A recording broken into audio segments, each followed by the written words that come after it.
incoming.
Nice smile.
Hey.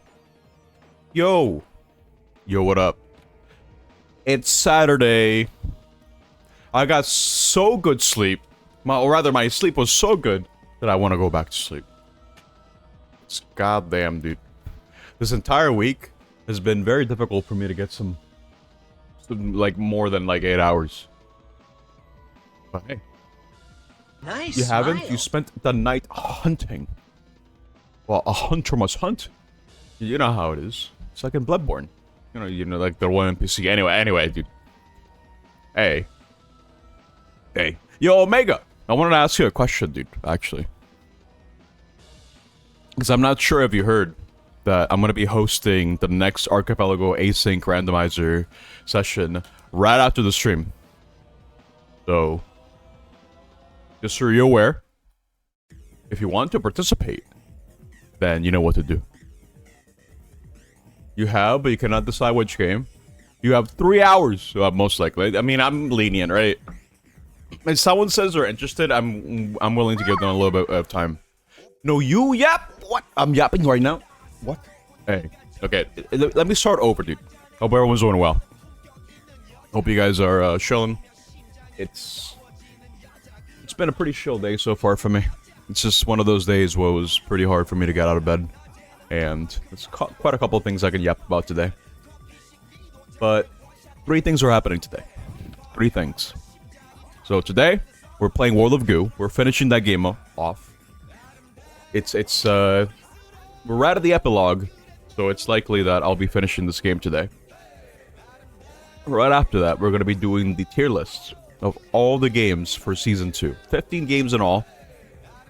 And they're all games that I've talked about before on a tier list, but very briefly. I couldn't really afford to yap about them for very long because I had to go through like 30 other games, considering that that particular tier list was for all the games that I played last year, which did include those, but I didn't really give them the attention, the review that they needed. Especially considering that some I kind of feel like they have to simmer for a while, sit and simmer, for me to really analyze what I think about them. But now's the time, dude. I get the yap. There's going to be a yapping stream. Look forward to that. And then right after we finish the tier list, we're going to be spinning the wheel with the current games that are on the Season 3 of the Roulette. So 3 more slots. For the record, 3 more slots. So, if you just so happen to not have made a submission yet, all you gotta do is typing exclamation mark add game, space, the name of the game, and the prerequisite is that you need 5k NEP coins in order to make a submission. All I ask is that the game is no longer than 20 hours for a casual playthrough, and it's something I haven't played before. So that's pretty much it. For the most part, it's something I haven't played before on stream. I should say. But yeah, dude. That's what we're doing today. So let's stop wasting time, dude.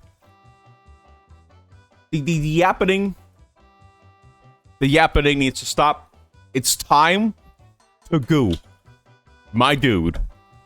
What's up, Bill? We're moving along, dude. We're doing this. World of Goo. Epilogue.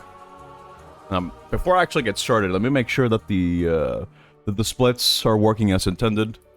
Yeah, they are. Even or odd is up. So last time I played this game, that was actually a very fast yap. Now that I think about it, like usually it takes me up until like 10 minutes into the stream for me to actually switch to the game. But that's because I know there's going to be a lot that's going to be happening today. I think most people for the next async submitted their YAMLs. In fact, I think everyone did. But you can still sign up. We can still sign up by going to my Discord, getting the Archipelago or role, going to the async sign up, and then making your YAML. If you need help with that, you can ask me or anyone in the chat, assuming that you're interested. But I think we're all locked in. One of these levels will take you 2 hours? What? Wait, what? No, you don't say that, dude. What? What do you need? 2 hours? Absolutely not. No, we're going, dude. We're going to spring. Wait. Is there one for every season? What does it say spring? This is the end of the world. Cross-Gun or Archipelago. If you want, dude. Whatever you want. All I ask from you is to make it as cursed as possible.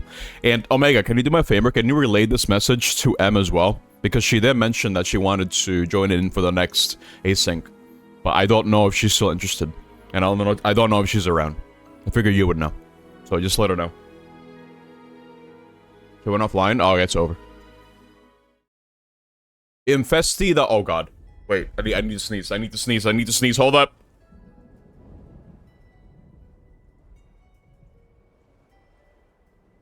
God, okay, I'm good. You guys don't want to hear me sneeze. I got like some of the loudest sneezes imaginable. I don't know how. Oh my god.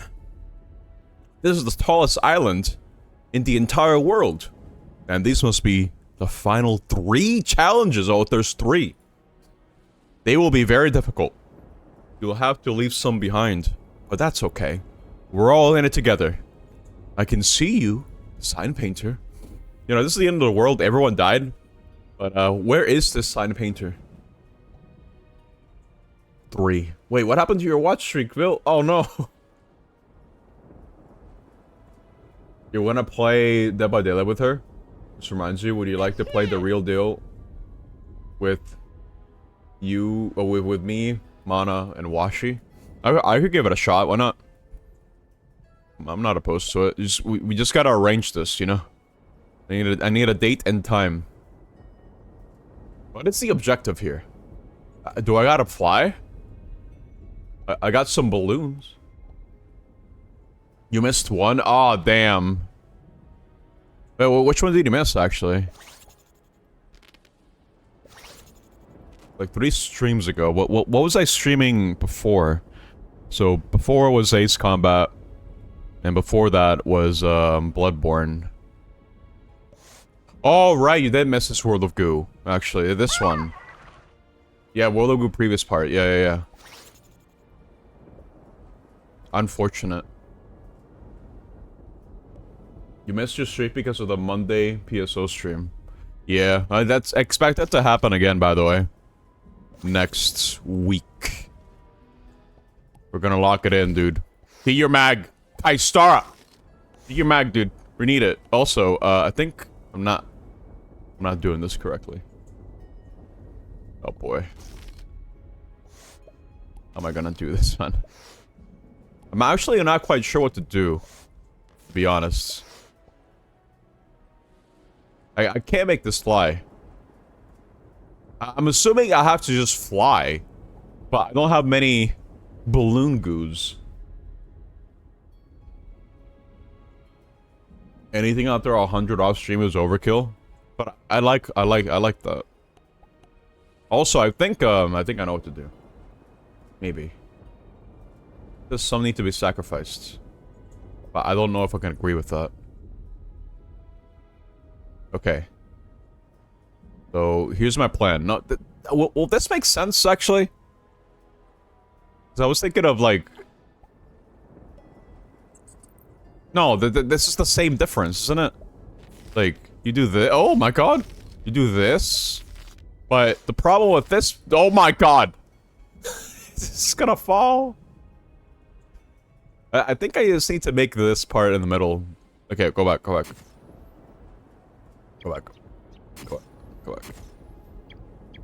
I don't know if I can go back enough. No, this is a reset. Okay, I have an idea.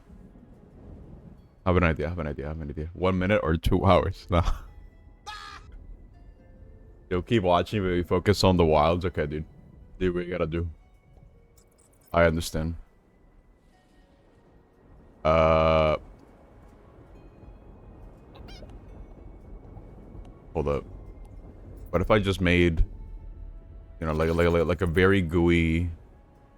I can't. I can't do this, I don't think. Not like this. Okay. I'm just really wondering what the game expects me to do. Am I supposed to go up? I'm thinking, okay, I have an idea. Okay, I have an idea, I have an idea, I have an idea. So because this is too heavy, right? I'm supposed to break this off first. So, okay, let's try it again. I have an idea. Supposed to break this off. Okay. So, your great cousin is using your game thanks to Steam Family Sharing. Yeah, I remember when Steam Family Sharing wasn't annoying. Honestly. Oh my god. Okay. How did I do this before? Like, I want this to fall. Right? I want this to teeter off the ledge. So what would be a good way for me to do that? To accomplish that? Maybe lift this up over here, actually? Like, move it from here, right? From this side.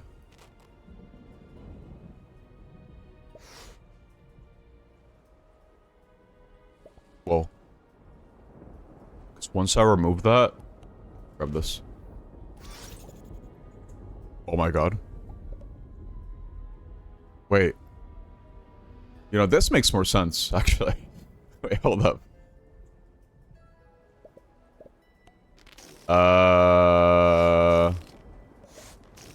How far up do I need to go? Because I still think it's the same principle. Oh god. Okay, wait. Wait. Yes, that's fine. Oh my god, you have to. Oh! Okay, I see. Okay. It's not what I thought. Okay. I see what you have to do. I see. I understand now. I thought you had to take it up. Now what, though? Oh my god. Now what? Oh my god. Okay, now we're trying this again. I see what I understand now.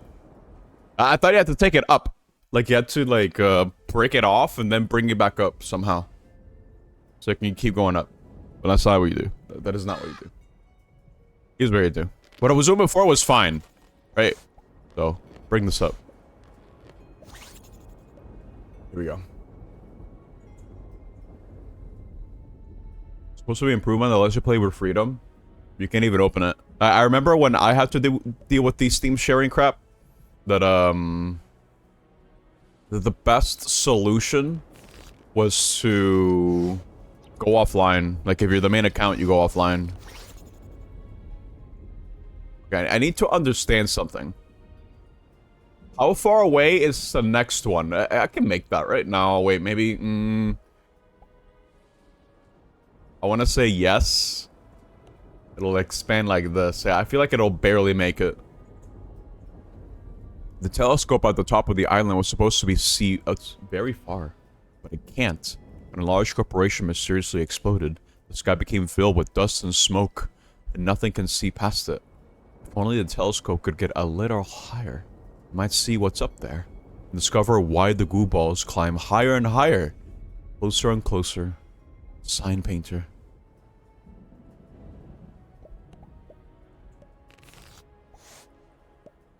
I'm so scared. I'm so scared.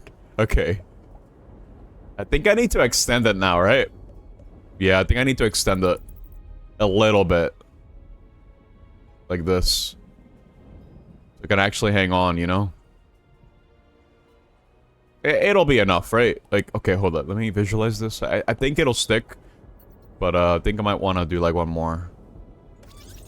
This, just in case. Thought how to do it. There we go. Okay. Wake up! Come on, goose! Wake up! Careful. Hold up. That one's kind of far. Oh, God.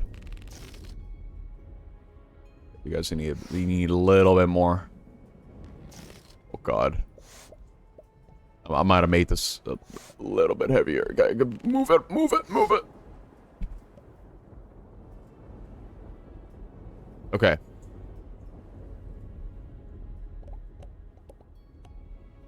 Okay. How shall I do this? When Ultra Kill appears in the roulette. You intend to be as ambiguous as possible with some of the fun things you can do in the game, since it's literally Quake plus Devil May Cry. Oh, that's fine. I usually like to keep the backseating to a minimum, unless I specifically ask for it anyway. And so, you know, part of the reason why I like playing games like this, or just games in general, is just to kind of discover things. See how they work. Which is like, oh, whoa. It's crazy. You know what I mean? I mean, look around. No, I think you gotta still keep going to the right. I don't want to make this too heavy, you know? Uh-oh. Oh, no. I mean, even if it breaks off, right? Okay, no. Wait, hold up.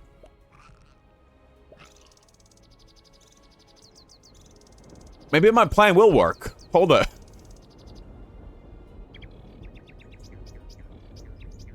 Because now it's less heavy, right? And I have more balloons. So I can just fly. Well, maybe not that far, but you know what I mean.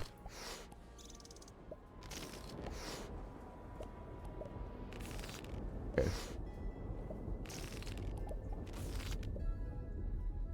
Careful, careful. Hey, hey, hey, hey, hey, hey! Go back up! Where did I land? Where am I? Where am I? Oh my god. Wait. Okay. Stop, stop, stop, stop, stop, stop, stop, stop, stop, stop, stop, stop, stop. Stop! Stop! Move up! Okay. I feel like I'm sold this in a very unorthodox way. Okay. We are very high up. For your own safety and the safety of others, please try to not drop anything. The accelerating sign painter. How far do I need to go, dude? Oh my god. I don't know, just exists. Just exists. Oh my god, it's spinning. Okay, wait, whoa, hold up. Come on. Oh my god.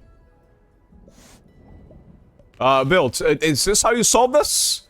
Is this the solution to the puzzle? Oh my god. Okay, here we go, here we go, here we go, here we go, here we go, here we go. So I won! I did it! I missed some goo balls, but it worked out. Wow. Okay. I left some behind. I mean, I could go for them, dude. If you want, I'll go for them.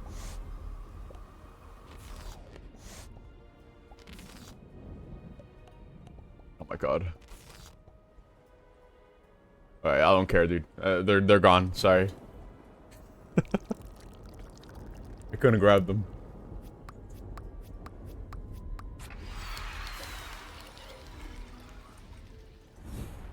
That was a cool one. I feel like that one's pretty freeform as to how you can solve it. Okay. Weather vane.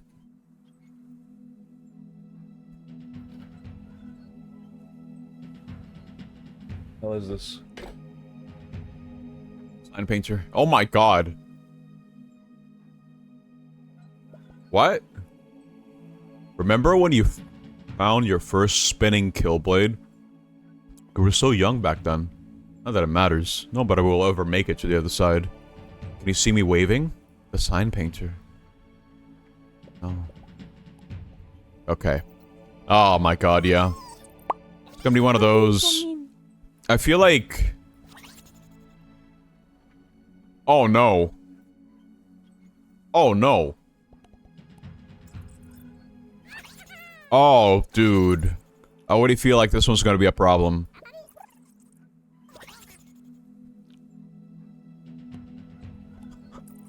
So young back then, like 3 weeks ago, like a month ago.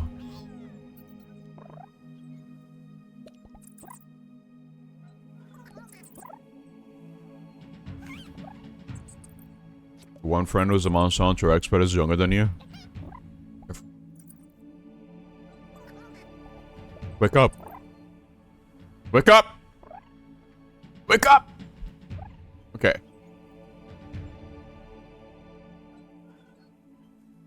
How you get this much expertise with less years of life than me? I have met people like that before. In competitive scenes.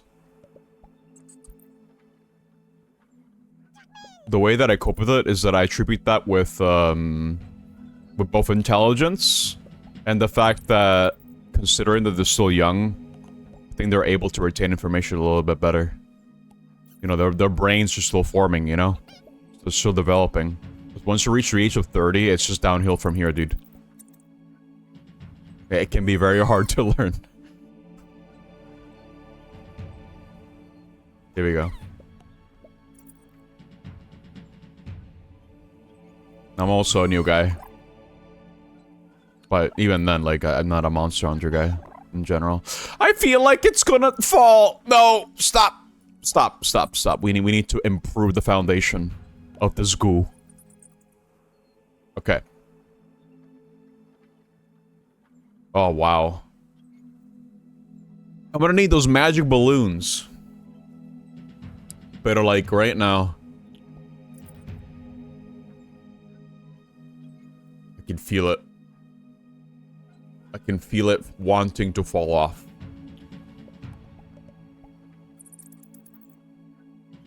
We'll improve the foundation here. Like so.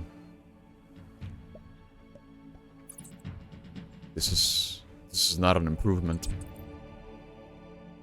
Oh my god. Okay. We'll improve it here too. But I can't use too many of these, I don't think. I just can't have these goo balls fall, you know? It'll make me very sad. Here.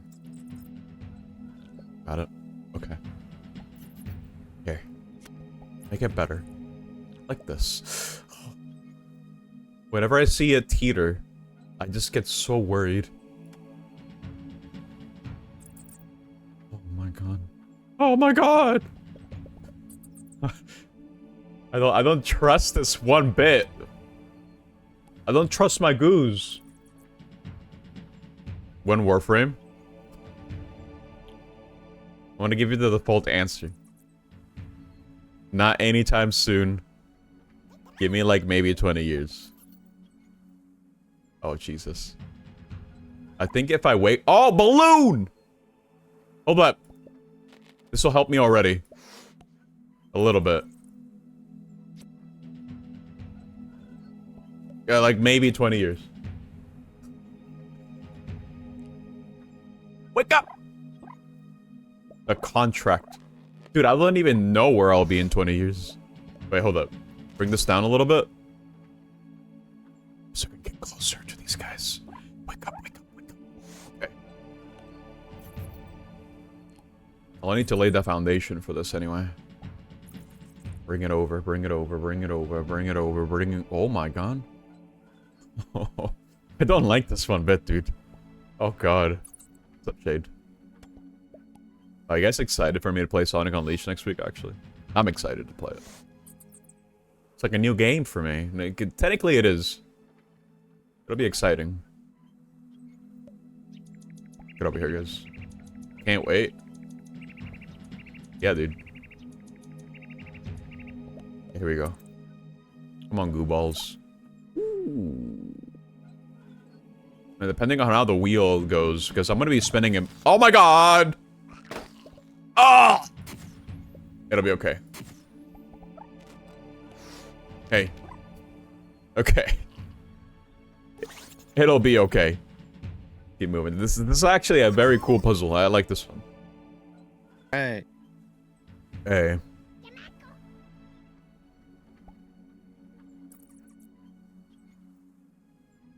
I need you to be awake. Wake up. Yes. It's almost over. 20-minute S ranks. That's insane. Yeah, I know that the night stage is in the 8. Oh my god! What happened? Oh! I don't know what happened. Okay, I guess I'm doing this. Just to make sure it doesn't fall again. Hey, wait, what do you say? I'm not waving anymore. Stop looking. The sign painter is waiting. Will I ever get to meet this guy? Nights into dreams. I'm surprised no one's put that on marbles or on the roulette, to be honest. Ah, I see what the problem is. I see. Go back. Oh, man. Wake up!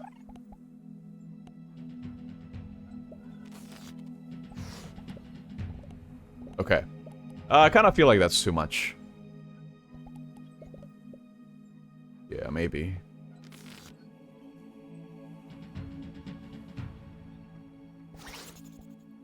No. This won't work, I don't think. Bring it down like this. I need to be bringing it down. So something like this, maybe. No.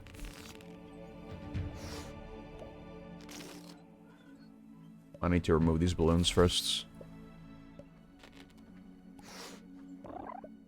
No, maybe that was fine, actually. It just feels very, very, like it's not gonna hold on for very long. I'll have to... Okay, I'll put that there. And then we just gotta build down. Like this. I think we got it. I think we win. Oh my god! Ah, it's heavy!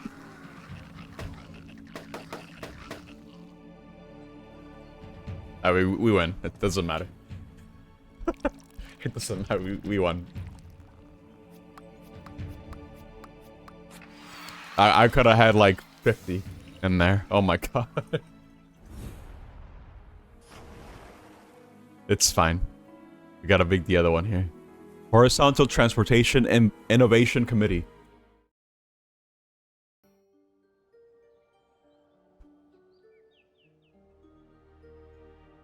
Oh, you guys are really close to the goal, actually. Good luck. Is this a hard one?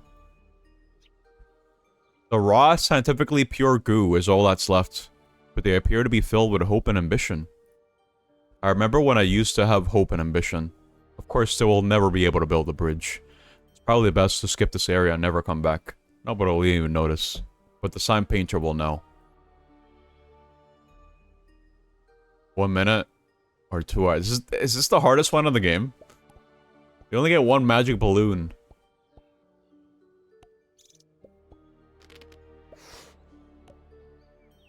I'm sorry. What? You'll be honest with me? What? Oh, wait. The pipe is over that way, but no one will ever get to it. The well-adjusted sign painter. I feel like this is a hint. Because I'm thinking what I need to do is build all the way up here and then have it teeter off so I can actually connect here, like what I did in the previous stage. You forgot? You're just memeing? Oh, okay. Got it. Yeah, I think I know what to do, though. Need to do what I did last time in the first stage. Oh, let's go! Wait, hold up. Let me do this now. Cool. You guys made it. Top 3 NEP coin spenders, which is Omega, Shade, and Carl. They get an extra marble. For probably next Thursday. Let's go, dude. Oh, I keep... Yeah, remind me again to add the funny voice redeem for next stream. I knew I forgot to do something. Sorry. 2. Okay, hold up. Let me open up the thing before I forget. Extra marbles. So we have Carl. We have... Oh my god. And we have... No, what was it? Wait, hold up. Who was it? Wait. I know I just said it out loud. I believe Shay was in there. I know Shay likes to spend his points. Let's go. More chances of the block. Yeah, dude. You can type an exclamation mark. I think, what was it? What the hell was it? What command was it? You, Shane, and Carl. Okay, yeah. Yeah. That sounds about right. It says right there, yeah. Cool. I'm just waiting for it to come back up. There we go. I saved it. What was the command to, like... I can't remember my own... I have so many commands, dude. What was the command to, like... to tell you guys how many marbles you have so far? Yeah, exclamation mark total marble. Just so you can know how many marbles you have in total. It should work now. As intended, probably. Hopefully. You have 3 marbles. Let me double check to see if that's true. 1... Wait.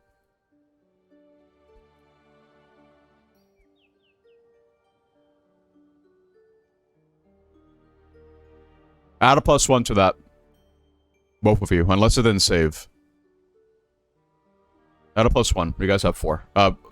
You have, Shade has 4 and Omega has 3. At least that's how it should be. Okay, what was I doing? Oh, this, yeah. Here we go.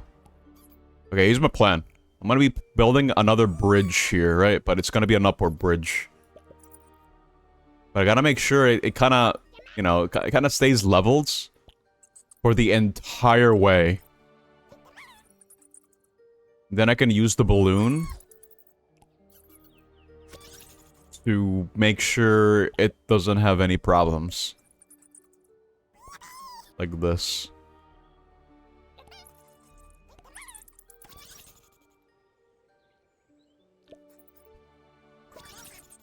I think this is the solution that makes the most sense. You know, just climb.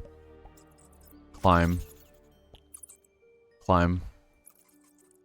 Climb. Oh god. It's too heavy, it's too heavy, it's too heavy! No! Go back.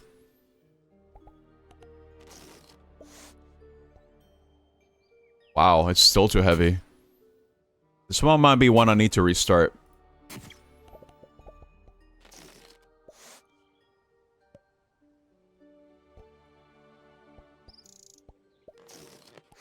Ah, okay, yeah.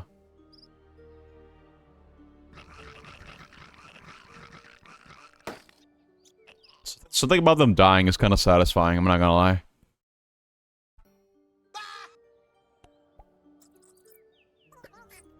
Here we go.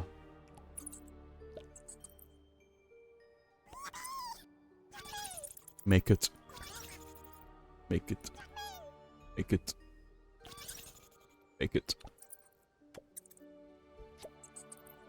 I think I talked about this the other day, but I've been having issues with my retro game console repairs. One of them just keeps breaking on me. And it's really, really starting to bother me. How often it breaks. Because of all those cockroaches, man. God damn it. The main difference between my N64 and Super Nintendo is the fact that I don't think the N64 ever got a cockroach problem. But the Super Nintendo did. And I think the pins are now just bad. As well. So, I bought a replacement part. For the damn thing. I don't want to be spending money on a motherboard. Because I kind of feel like that's a bit overkill. And I'm about to kill this tower. Okay, bye-bye. Go back like 3 steps. They're a bit buggy.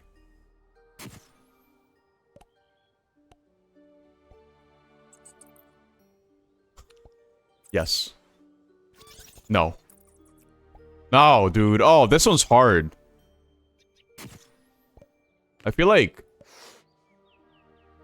No. If I apply the balloon, that is what I'm going to be using to teeter it off. Then need debugging. I think I can fix it. It's just annoying.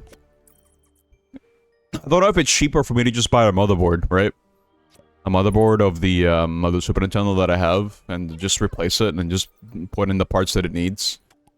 Because it doesn't come with the connector pins. And it doesn't come with the plug-and-play sound chip. Or sound module. It's not a chip, it's a module. I'm gonna do that instead and just not worry about it. I think it'll be cheaper than just buying Super Nintendo used offhand, to be honest. I have the shell. I have everything that I need. It's just a matter of replacing that, but I don't want to call it quits yet. I don't want to deem a console completely dead, especially considering that this Super Nintendo is like my older brother, dude. Like 31 years old. A little bit over that. But it's old. It was there when I was born. I'm pretty sure. So imagine that. Bro has seen better years. Gotta make sure he stays alive. I can't proclaim him dead yet. I refuse, dude. So that's what I'm gonna be doing. I'm waiting for the part to come first, and then I'll fix it. I'll just replace it and see what's the problem. If not, then because the problem that I'm having is that I'm getting no signal whatsoever. Because here's a little fun fact, right? So, if you're trying to troubleshoot a Super Nintendo, or just an NES, or anything of the sort, if you get a black screen, that means that... That mostly means that it's probably a connector pin issue where the console cannot properly read the cartridge. So it's trying to output something, but it can't get the information that it needs from the cartridge. But if you're getting no signal, like whatsoever, not even a black screen, that could mean so many things. It's like troubleshooting like an actual computer, because, you know, consoles are just, you know, computers. But yeah, it could be the connector pins just being so crap that it can't even, like, recognize that there's even a cartridge inserted, like, at all. Because you obviously get no signal from the console if you do not have a cartridge inserted. So I'm assuming that's what happened. Because I was playing Super Metroid yesterday. Because I was trying to, like, route something for the Metro Marathon. Because I keep talking about this, but yeah, it's looming closer, dude. We know that Prime 4 is coming out this year, so I'm just trying to get myself prepped. Because I want to try to play everything on the original console, but that's not going to happen for the DS and 3DS games. It can't. Unless I go out of my way to mod my 3DS somehow. I wonder how expensive and how risky it is to hard mod my 3DS offhand. There's not a market for that anymore. Like, there's not a huge demand for it because it's not a current console. So if you want to avoid the trouble and the headache, you most likely just want to buy it offhand. But I think you're gonna be buying like a premium price for that. And I don't want to do that. I want to see if I can, like, do it on mine first, but I had to sacrifice my 3DS potentially. But I do have the soldering kits that I need. I do know I have the things to open a 3DS. I have the flex. I have everything that I need. I just need the part. And I need to know how it works exactly, because I still have no idea. I feel like that's the most important part. Okay. Moment of truth, because I have no idea if this will survive or not. Okay, go. Expand. Expand! Come on! I think it'll make it. I think it'll make it. Oh my god. I think I got it. That's it. The plan worked. Get these guys. Wake up, wake up, wake up, wake up. I did it, dude. Look at that. We win. Oh, there's one more guy. One more guy. Get over here. This way.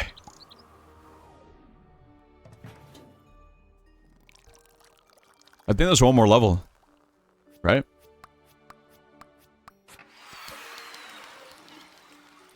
I love how the whistle is just jingling keys. I kind of feel like jingling keys just has negative connotations to me nowadays. Observatory Observation Station.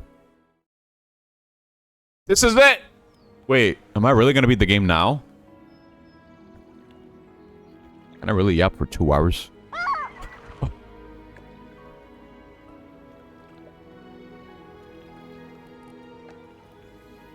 Last the goo balls were. Uh-oh. There aren't any more goo balls. They must have been sucked away by the pipe system. All the goo balls from the entire world! All sucked up and sent to the former World of Goo Corporation campus. Where they have been building a giant tower into the sky. Probably a good thing too. Telescope is useless anyway. Unable to see past the layer of smog and dust. But without any more goo balls, I guess that's it. We'll never know what the telescope can see. What's really up there. The end. Thanks for playing. Time to go do other things now. You're out a travel companion. I'm going into the telescope now. Goodbye. Whatever you do, don't play with the fish. Your friend, the telescope operator. Formerly, sign painter. No.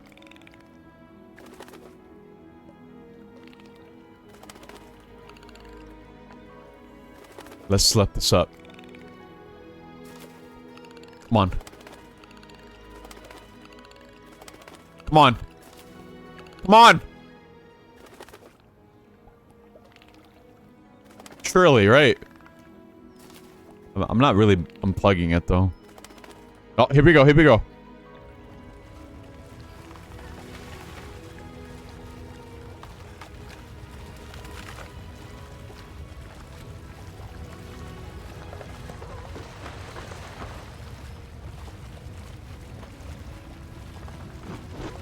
Wow.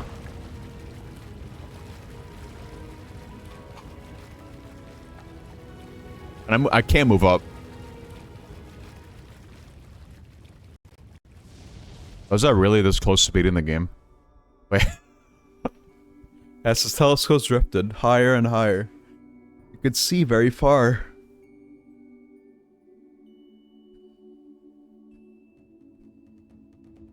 What do you see? The goo balls had come from every direction. From every species. From every island. Through a filthy dynamic pipe system. To build a giant tower into the sky. A giant tower of goo. But what were they building towards? What future adventures were up there? The telescope looked for thousands of miles in every direction.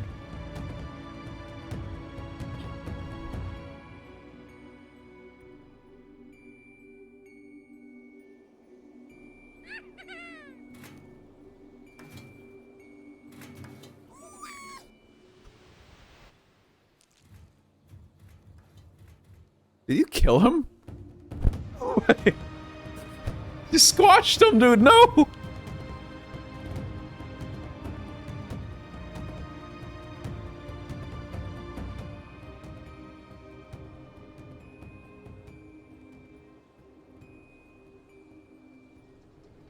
What did you find?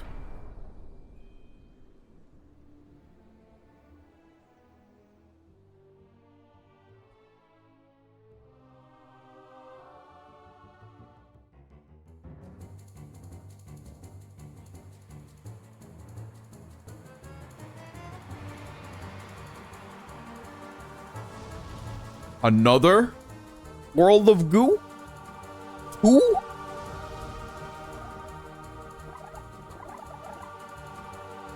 All these goos.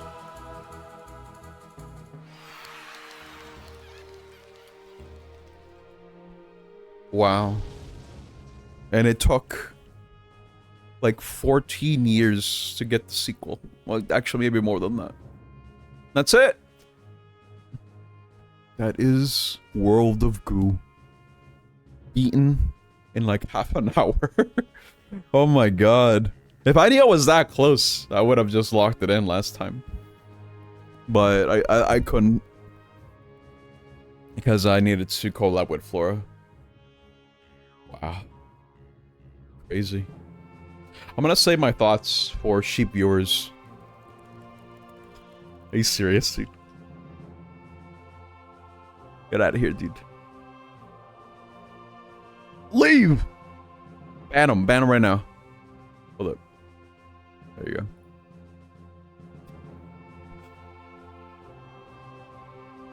Mods on aisle 10. Oh, this is a 2008, dude. Oh my god. Yeah. We're done. There's no extra stuff, right? That's it. That's it. That's everything regarding the game? Because if that's the case, I'll say my thoughts for what I thought about the game when I do the tier list, because we're moving on to actually doing that. I don't know if I can yap for 2 hours, though. It's 15 games, but I suppose I could yap for like a little bit, you know? Okay, well, that cements it, dude. That's it. That's all the games from Season 2 of the Roulette. We are done. All 15 games. This started last year. A little bit over a year ago. Now imagine that. That is crazy. It's been over a year. It's been close to 30 years since I started streaming. That's actually kind of insane too. Consistently too. Wow. It doesn't even feel like it's been that long. But then I look at the older games that I played on stream, and then I guess it kind of makes sense. Got time to play some Warframe? No. Absolutely not. We're not doing that. Okay. I mean, prediction's done already. The shortest stream imaginable. Oh my god. Okay, so for the person who voted, I mean, it doesn't matter, actually. They're both equally weighed. Alright, cool. We're done with that. Oh my god. You win, dude! Congrats! Wow. Here you go. 28 wins. Okay, cool.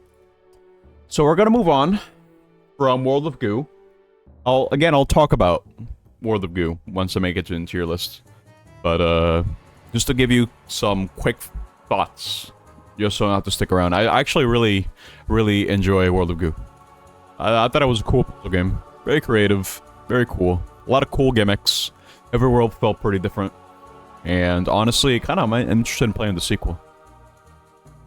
I feel like this is one of those WiiWare games that was very... not a high profile sort of deal. It was one of the WiiWare games that people would talk about.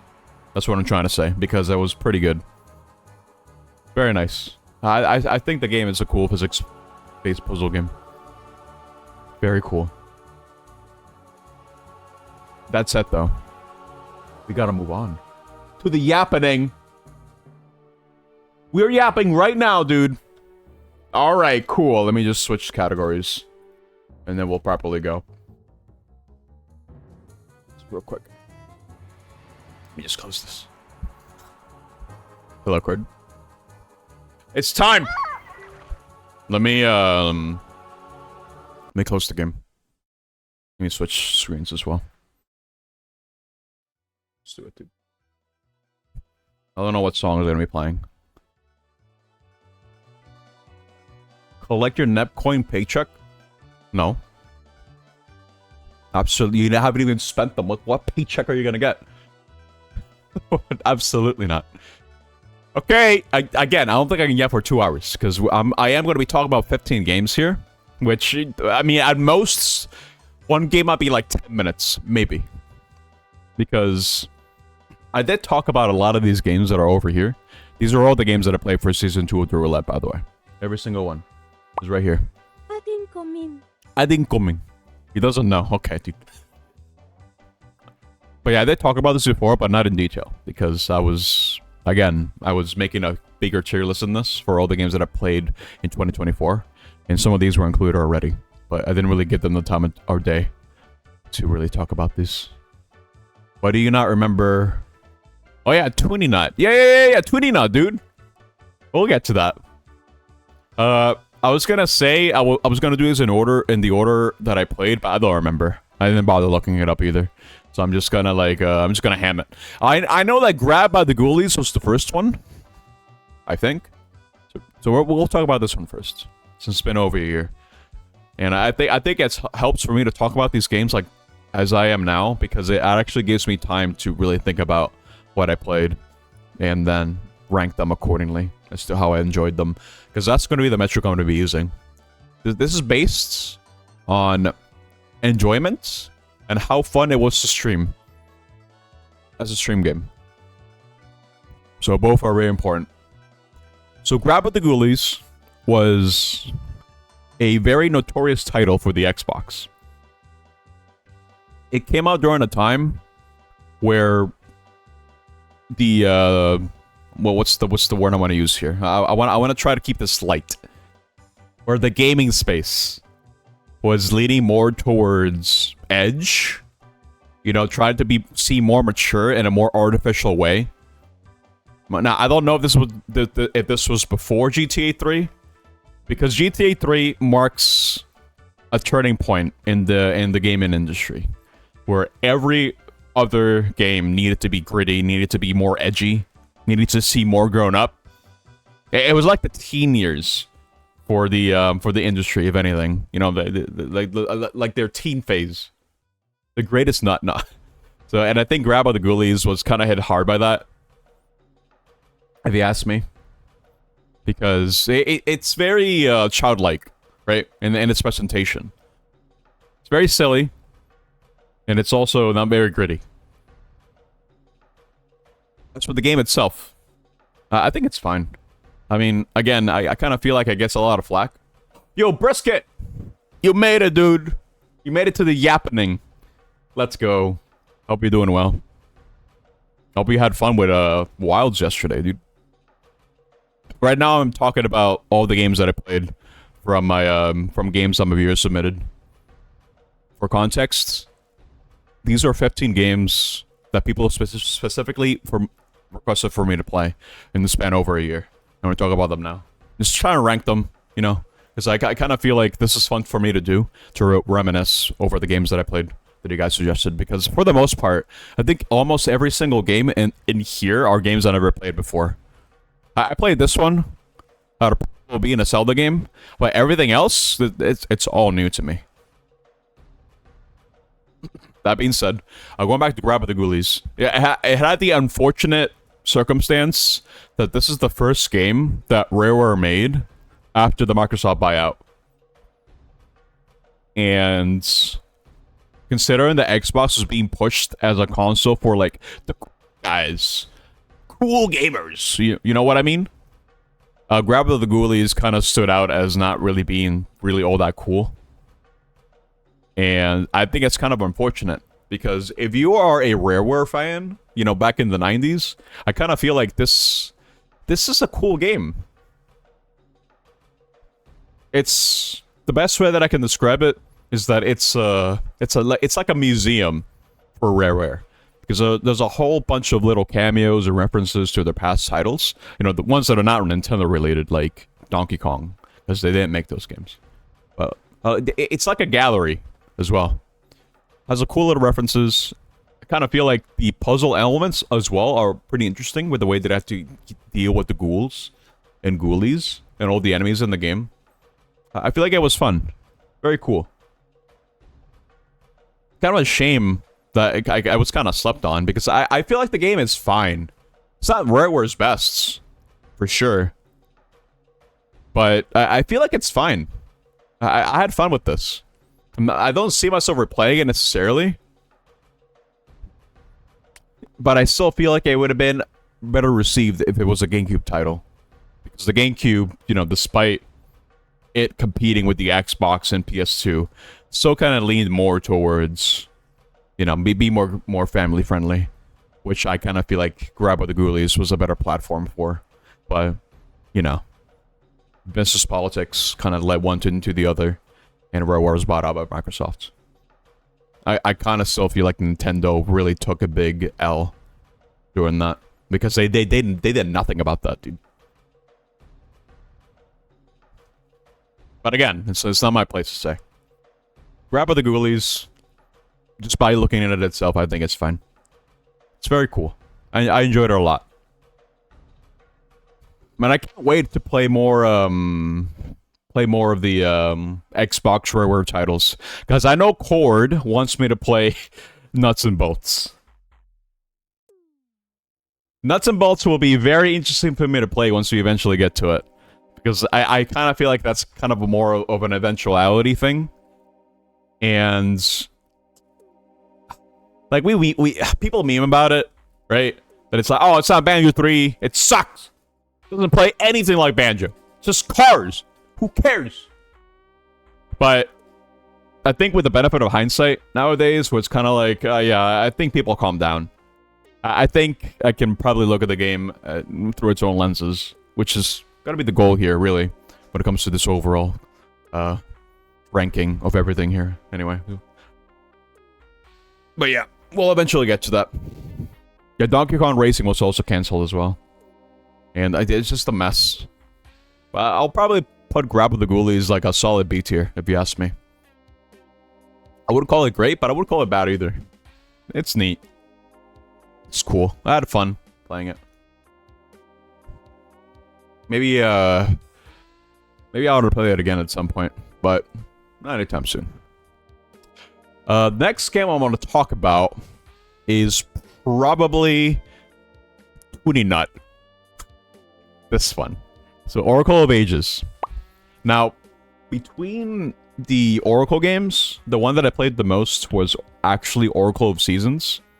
Because the local mom and pop shop that I used to go to a lot as a kid did allow you to rent Game Boy Color games, or just Game Boy games in general. And Oracle of Seasons was part of their catalog. And considering that I was starting to get into Zelda back then by playing Majora's Mask and OOT, I wanted to experience more Zelda. So I ended up renting Oracle of Seasons a lot, and I enjoyed it. It was my first proper 2D Zelda game, but I never got around to playing Ages. I never got around to it. I didn't even know that was on Ages, to be honest, growing up until a couple years later, where I learned about it through like the internet, and I was kind of surprised that I missed out on it. So a couple years later, they were released on the 3DS eShop, and I figured that was at that time, it was the perfect time for me to play these games as intended, where you play both, and then you can fight the true final boss. T tier for Toonie Nut, no. So, Oracle of Ages is something that I played later on, immediately after Seasons, when I played them on 3DS, and this was more puzzle oriented. It still plays the same way. It's just structured differently. And I remember liking it at the time, but playing it last year was an experience, because I didn't remember it being that clever with its puzzles. Because honestly, I kind of feel like the puzzle design in Oracle of Ages is actually very creative. I think it's very cool what they were able to manage and design using the tool sets that you can and these games. I think it's very cool. That's time travel. That's also cool. Time travel is always cool when it comes to games like this.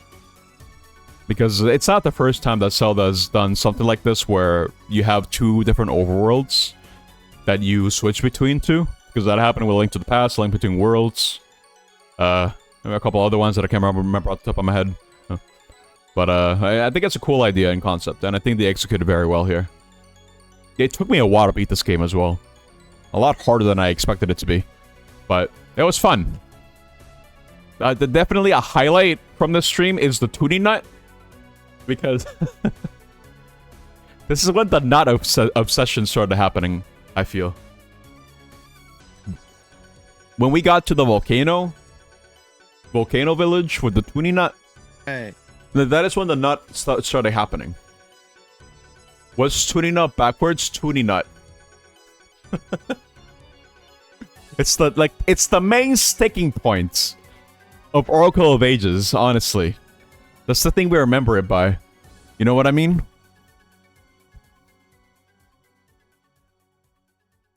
I still think it's a solid Zelda game, honestly. I ought to play Oracle of Seasons at some point. Oracle of Ages is a strong recommendation for me. It's one of the better 2D Zeldas, if you ask me. I'll probably put it in A rank. I just kind of wish they actually ended up making the third game with the green Oracle, because you have Waror, you have Din, and then you have the other one. I forgot. Sorry, I'm bad with names. Yeah, Faror is the green one. Yeah, Faror is the green one. She was relegated to just being a password giver, I think, because I suppose they just didn't have time. She was using something in game. Yeah, she was used for the passwords. Supposed to be green, I guess. But yeah, cool game. No, I really like what they did here. It's very cool. Anyway, that's it for Zelda. Let's see. What was the next game that I played? So I want to say it was Fury. Fury was like a one-off stream. For those that don't know, Fury is an indie game that's solely based on boss fights. It's just boss fights. It's very cool in that regard, because there are not many games that are just designed around just you fighting guys, fighting dudes, fighting lads, back to back. Every boss felt different. I would hope so, especially considering that's all the content the game has to offer. But I think it's cool. I can't really say it left that big of an impact on me, probably because I was kind of short. But for what I remember, I do think I enjoyed fun of the bosses a lot. There's parry windows, there's dodging. Every boss has different mechanics, different phases, different things that you have to do. It's pretty creative. But I don't have much to say about Fury, really. Especially considering that I accidentally skipped a pivotal cutscene, a complete accident. So I had no context as to how the hell I ended up in space. I don't know how that happened. I must have accidentally pressed the A button without meaning to, or the start button. I don't know what happened. I don't remember. It's been over a year. All I know is that happened, and it was very unfortunate. But learning this game was pretty fun. I just don't have too much to say about it, really. I wish I did, but I really don't. I don't have much to say on the matter, but I still recommend. Yeah, the skip incident. It was not the snap skip, but it was a skip nonetheless. Very unfortunate, but oh well. I want to know what this dev made after this, because Fury is kind of like an older indie title, for what I remember. It's cool for where it is, but I don't know how much else to say on it. I'll probably give it like a solid B, if you ask me. I think it was fine. It was cool, but it didn't really leave that much of an impact. The thing I remember it by is by me being an idiot and skipping the end, skipping a cutscene. That's like the main highlight for me. And also the boss fight, where it's just like on like a 2D plane. I thought that was really cool. But that's it for Fury. I don't have much else to say on that. Next game is I believe maybe Ender Lilies. We'll talk about this one. So Ender Lilies is a Metroid core.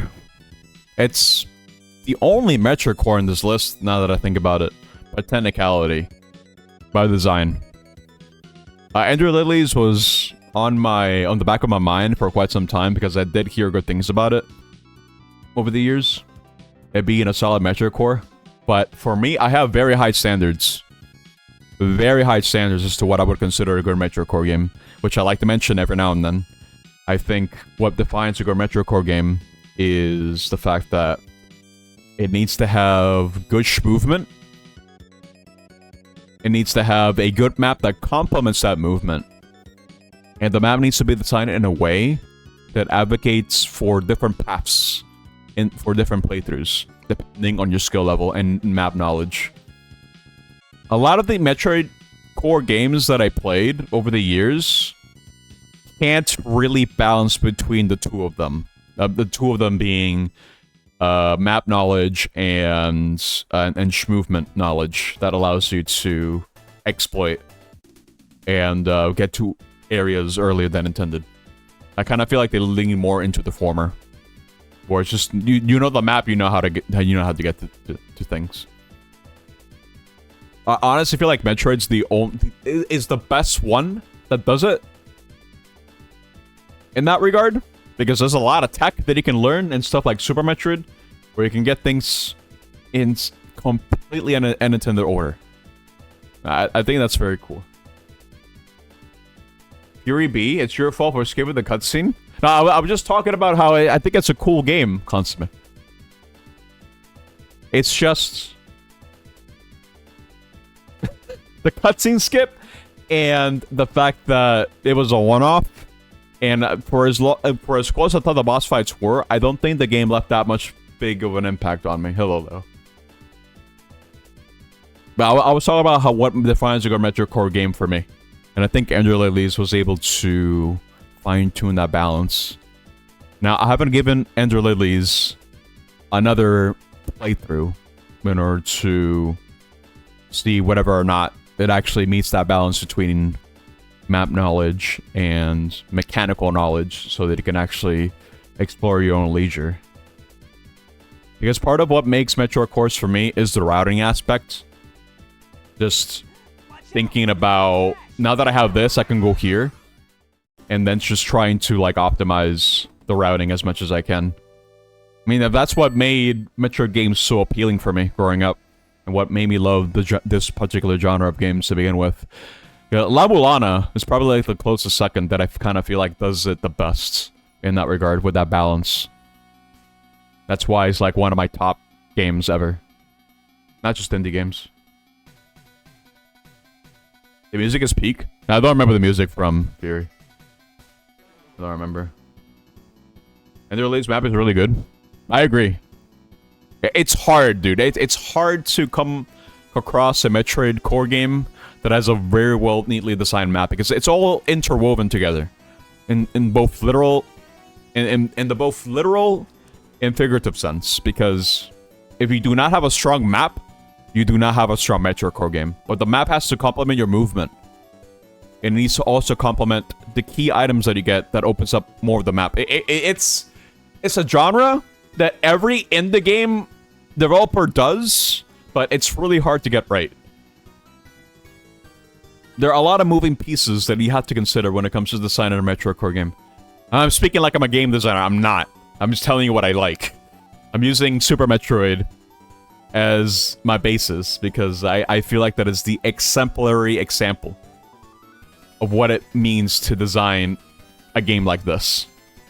Because I can tell you the amount of insane options of routing when it comes to Super Metroid, dude. It is insane.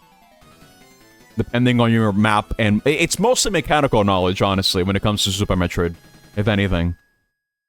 It also comes with kind of like a map knowledge sort of thing. Little Noah Scion of Paradise. You talked about this yesterday, yeah. The side games one. They're the roguelike.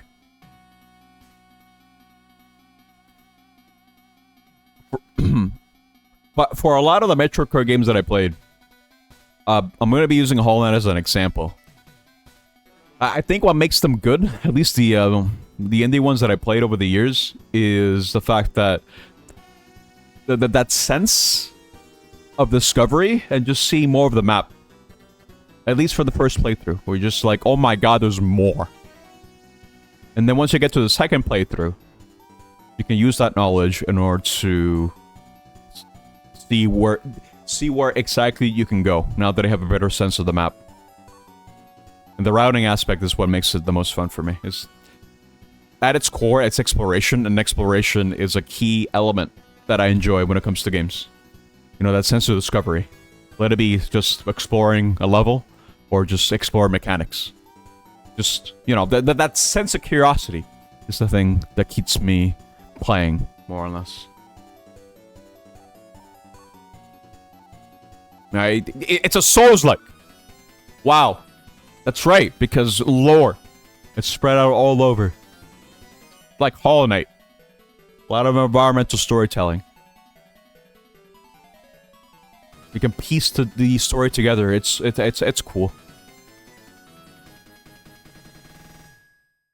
That being said, I gotta give Ender Lilies another playthrough before I can really rank it accordingly when it comes to other Metroid cores. But for a first playthrough, I feel like it delivers. It delivered in a lot of ways. I was compelled to get 100% on the stream itself. It was that fun to explore, if you ask me. It was very cool, and I can't wait to play the sequel. I've heard good things about the sequel as well. And it is a very solid Metroid core. I wouldn't call it the best one that I played, because honestly, La Mulana 1 and 2 and Hollow Knight are really hard to beat. It's kind of unfair, honestly, but they're really hard to beat, but it's definitely up there. I enjoyed it. Very cool. Cool game. The delivers very hard, the sequel. Yeah, I heard that too. I'm looking forward to playing that eventually. I want to put you at S, dude. I'm biased. Sorry. I just really like Metroid cores. I'm spoiled for choice when it comes to them, but it's really hard to come across one that really kind of leaves that impact, you know? I feel like the worst Metroid core game that you can make is one that feels like, oh, it's a Metroid core because you backtrack and you get key items so you can progress, and that's it. That's all you do. I kind of feel like that's lame. It's hard to explain without using concrete examples, but that's the impression that I got with Ludo Knights, for example. That's the impression, right? I haven't played it myself. That is the impression that I got. Maybe there's some secret check that I have no idea about that'll completely change my opinion of the game, because that's all it really takes, right? It's for me to like discover something, be like, oh my god, you can do this? And then it opens up everything. That's all it would really take, really. But first impressions aside, it was, that's the impression that I got. But Ender Lilies is definitely not like that. I can see the open-ended nature of the game working in its favor. Because I already kind of did that too. In the first playthrough. Where I kind of went to quote-unquote an unintended boss first. Maybe.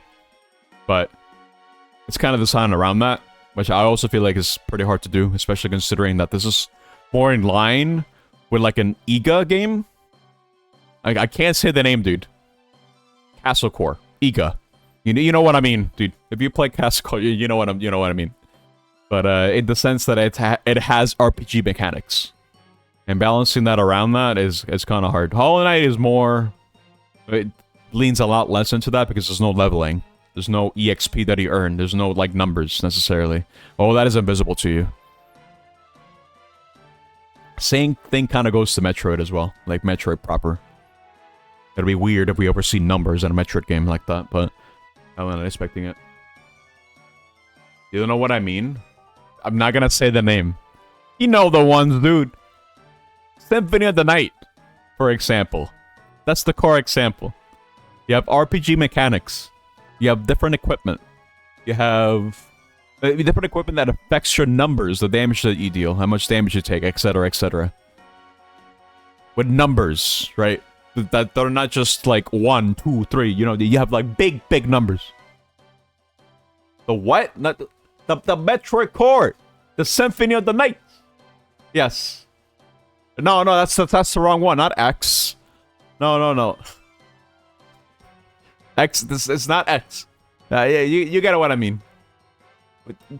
Symphony. No, whatever. Do you guys know what I mean? Iga stained. Yes, Iga stained.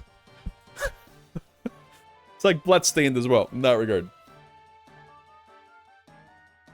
You think you missed Slay the Spire stream because you don't remember? Yeah, it was a one-off too. Akumuja Dracula X, Gekka no Yasho Nice smile. Yes, you got it. Congratulations. Anyway. I don't want to get too sidetracked. Ender Lilies. Great game. Wonderful. I hope to play more Metroid Core games this year. This one was pretty solid. What did I play next? What the hell did I play next? I think it was Gravity Circuit. No, actually, no. I played Luminous Avenger X first. We'll talk about this one first. So, it's a Gunvolt game. But we play as Copen. Gunvolt 1 is a game that I really liked a lot. I got it on release on the 3DS eShop. Because I knew it was like an indie game. integrates game. And I was keeping up with it because, I think they make good games. I was a pretty big fan of their Zero series. I didn't play ZX or ZX Advent, but I did play 1 through 4, and I feel like they've only been improving as a developer over the years. So I want to give them a fair shake. And I like Mega Man. I'm not the biggest Mega Man fan out there, but I do like how they play. I do like Mega Man X. I feel like it's a fantastic game. But wait, why are you predicting even? What? What? What are you predicting? Wait. I'm surprised I'm not even allowed you to do that. Luminous Avengers, the direct successor to Mega Man? No. I don't agree with that.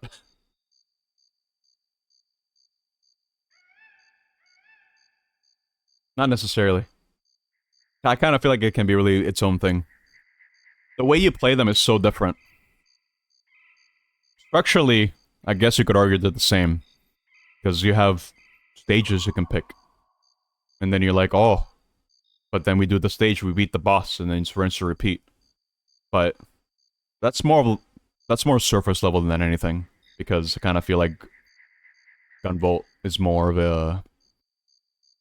I guess the next iteration of anything.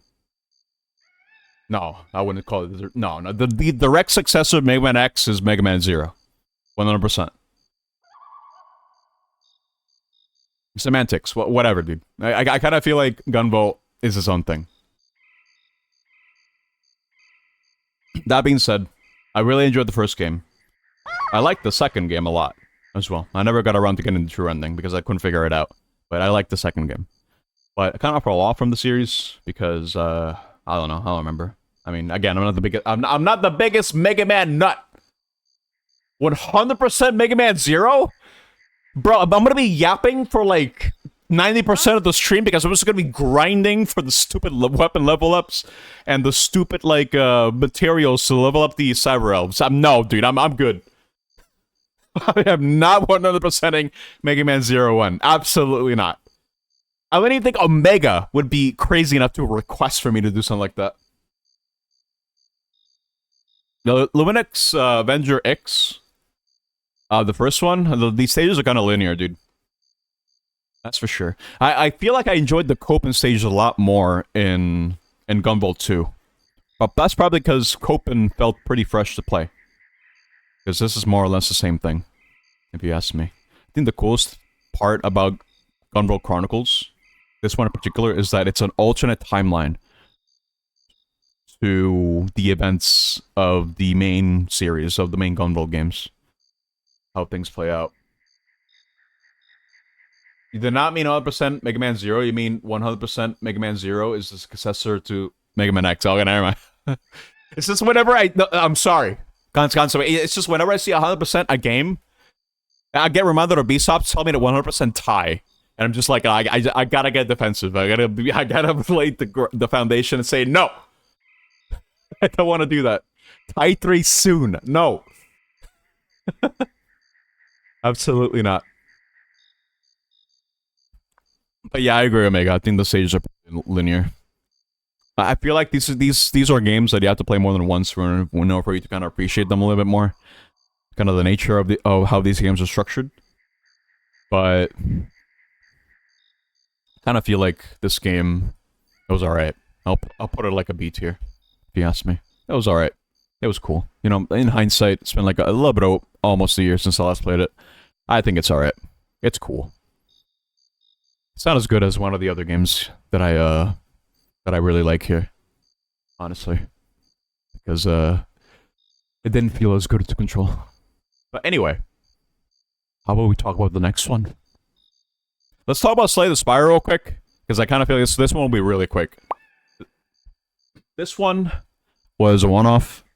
I did one run. I beat that run, and that pretty much only means I've seen like maybe 2% of the game.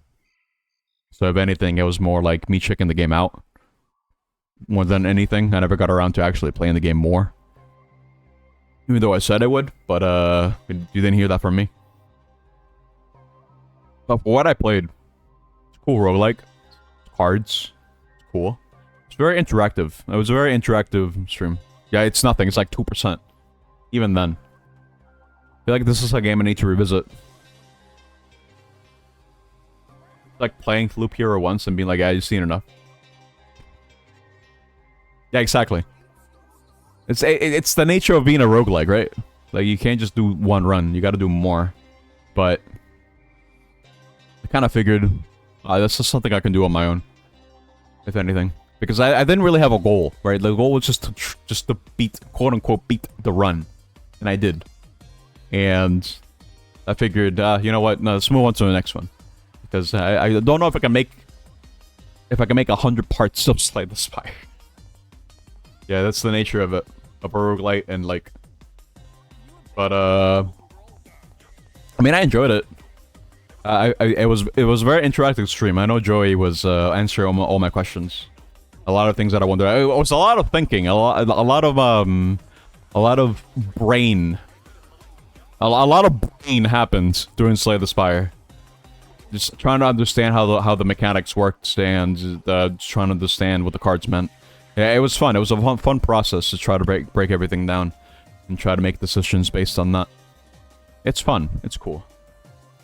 But I honestly feel like I should give this game another fair shake. I'll put it on B tier. Because again, it's first impressions. More than anything. First impressions are very strong. But, you know, for me to really see what this game really has to offer, I would need to do more runs. And that's something that I could probably do in the future. Very cool. Wish I could have had more to say about it, but again, I need to play it more. Next one is let's talk about Spark 3, or as Crit likes to call it, the Pomni game, because Spark wears a funny gesture hat. This is not the Pomni game. It's a Sonic game. It uses the boost formula from Unleashed, Generations, Forces, etc., etc. But it adds its own little twist to it, where it not only has the more traditional linear designed levels, where you just go fast with different pathways, and you move, and it's cool. You also have more open-ended levels as well, where you can use this movement in order to navigate the level and clear whatever objective you need to do. And I kind of feel like it does both pretty well. The one thing you really have to nail when it comes to a Sonic game is the controls and how Sonic feels. And this developer kind of does... I do think that they understand Sonic. I think they understand Sonic. It's a big deal, dude. Listen, it's really hard to get Sonic right. You know, it's so hard that not even Sonic Team is consistent. Believe me. It's an S rank. I really like this game. Honestly. I'm biased. Like, I'm a Sonic fan. I'm gonna be biased. The devs for Spark understand Sonic better than the Sonic creators. We gotta give Sonic Team some flack, dude. Okay? Listen. I'm a Sonic Team defender. Because I can understand what it's like being forced to work on Sonic for, like, 30 plus years. Because, again, let's put things into perspective, right? Sonic Team has not only made Sonic games.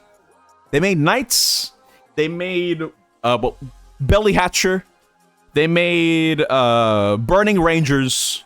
They made PSO1. They made a lot of games. But nowadays, they only make Sonic, right? And this is probably like a crackpot theory.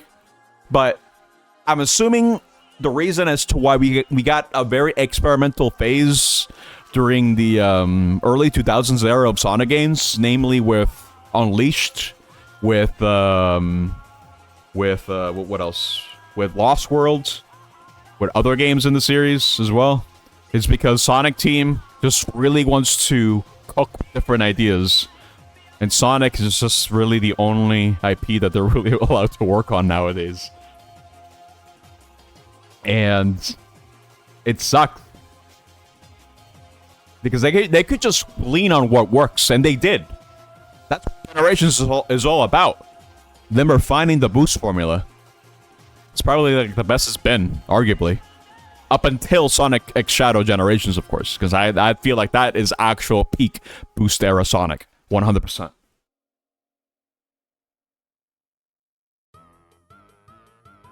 Let's see. Lake Fepard has been doing Sonic fan games well before Spark. That's also true. Yeah. We gotta give the guy some credit too, because El Brasileño. So one guy, one dude. He was he's been working with pretty much Sonic stuff for a very long time. It's kind of impressive how this was all made by one guy, more or less, right?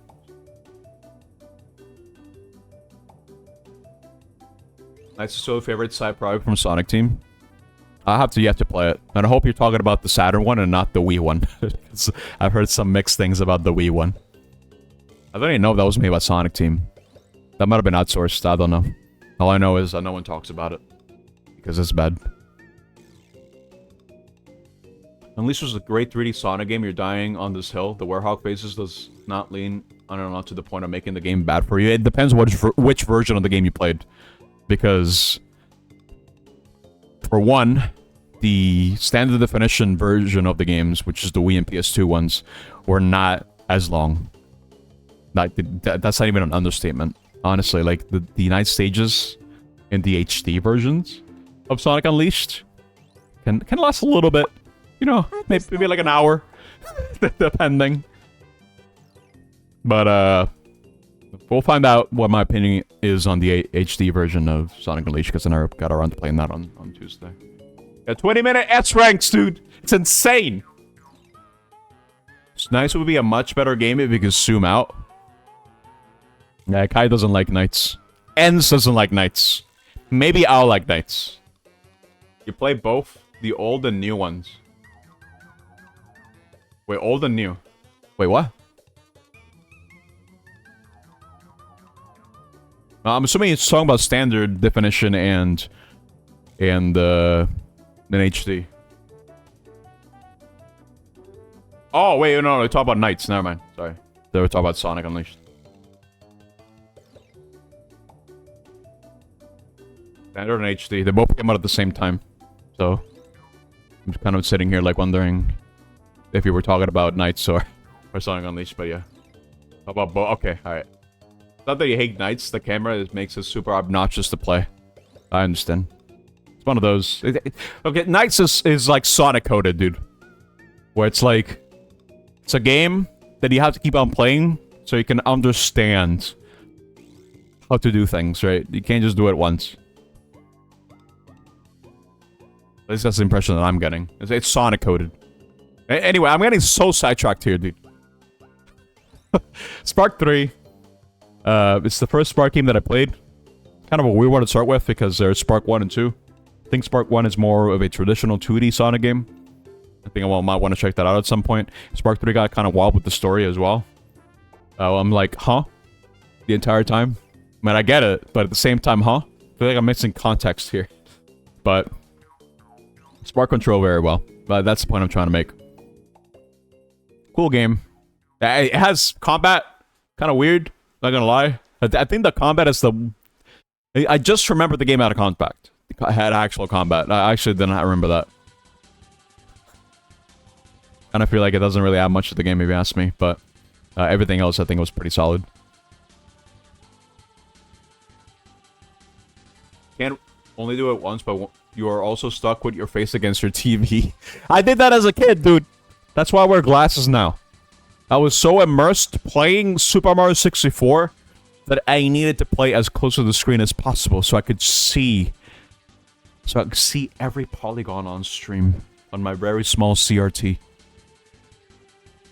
I also wants you to go fast and move around, but you see nothing. I understand. I mean, maybe it's something I'll actually get to experience sometime soon. I think it'll be cool. Anyway. Spark 3. Probably gonna put it like here. I actually really enjoyed it. I'm biased, sorry.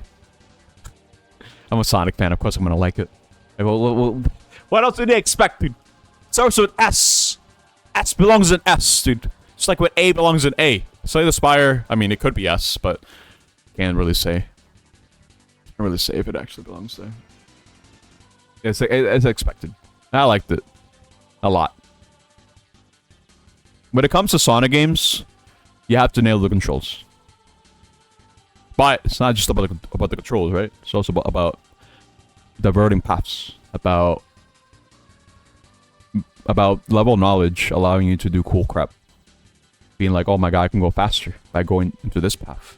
Or maybe I can go to a lower path, take a little bit of risk, and actually go faster that way. It's about learning the levels. So I kind of feel like subsequent playthroughs will probably change my opinion on this game a little bit more. But I don't know when that's happening. Play the buyer. You gotta pick an S rank and you die happy. I mean, you do have another one picked out as well, I believe. Which one did he pick for the roulette? I need to like double check that. I do have the lists here. I need to open it again. Sonic Dreams Collect. That was not Shade. Shade did not pick that. No. Absolutely not. That was not him. Let me see. So season 3 of the roulette, Shade had Hey, wait a minute. Shade had Sonic Riders twice. Wait. Shade had Sonic Riders on both marbles and on the roulette. Wait a minute. Oh, okay. I can't believe this. That's cheating.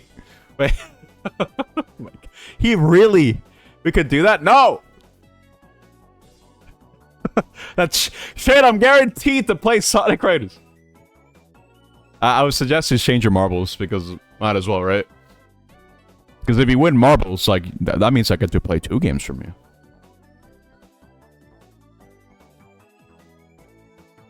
So let me know, dude. You still like your picks? You can keep your picks. And that's an S game. It surely gets S rank.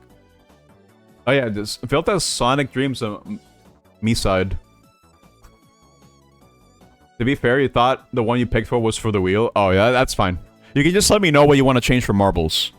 I'll make an exception for you because we can't have both. We can't have both roulette and marble games be the same. Speaking of which, I'm gonna be posting the list for these. I think later today, because I mean this marks the end of season 2 of the wheel, so it's time to start making strides for the next one. Anyway, let me go back to the list here. What's the next thing I can talk about? What do we got? What do we got? Extermination. Okay, so I have some history with this game, with this Resident Evil knockoff. So I had like a bunch of PlayStation Underground demo discs, and that was how I got to experience a lot of the PlayStation 2 titles that I grew up with, like Jak and Daxter, like Final Fantasy X, like Dark Cloud, like a couple other games I don't remember off the top of my head. I do remember playing a lot of them, and Extermination was one of them. But for the longest time, I could not remember what the name of the game was. All I remembered was that it took place in a snowy environment. There were slug-like things that scared me, because whenever they got onto me, they would play some very, very, hectic music. Made me panic. And I wanted to scream. It was scary.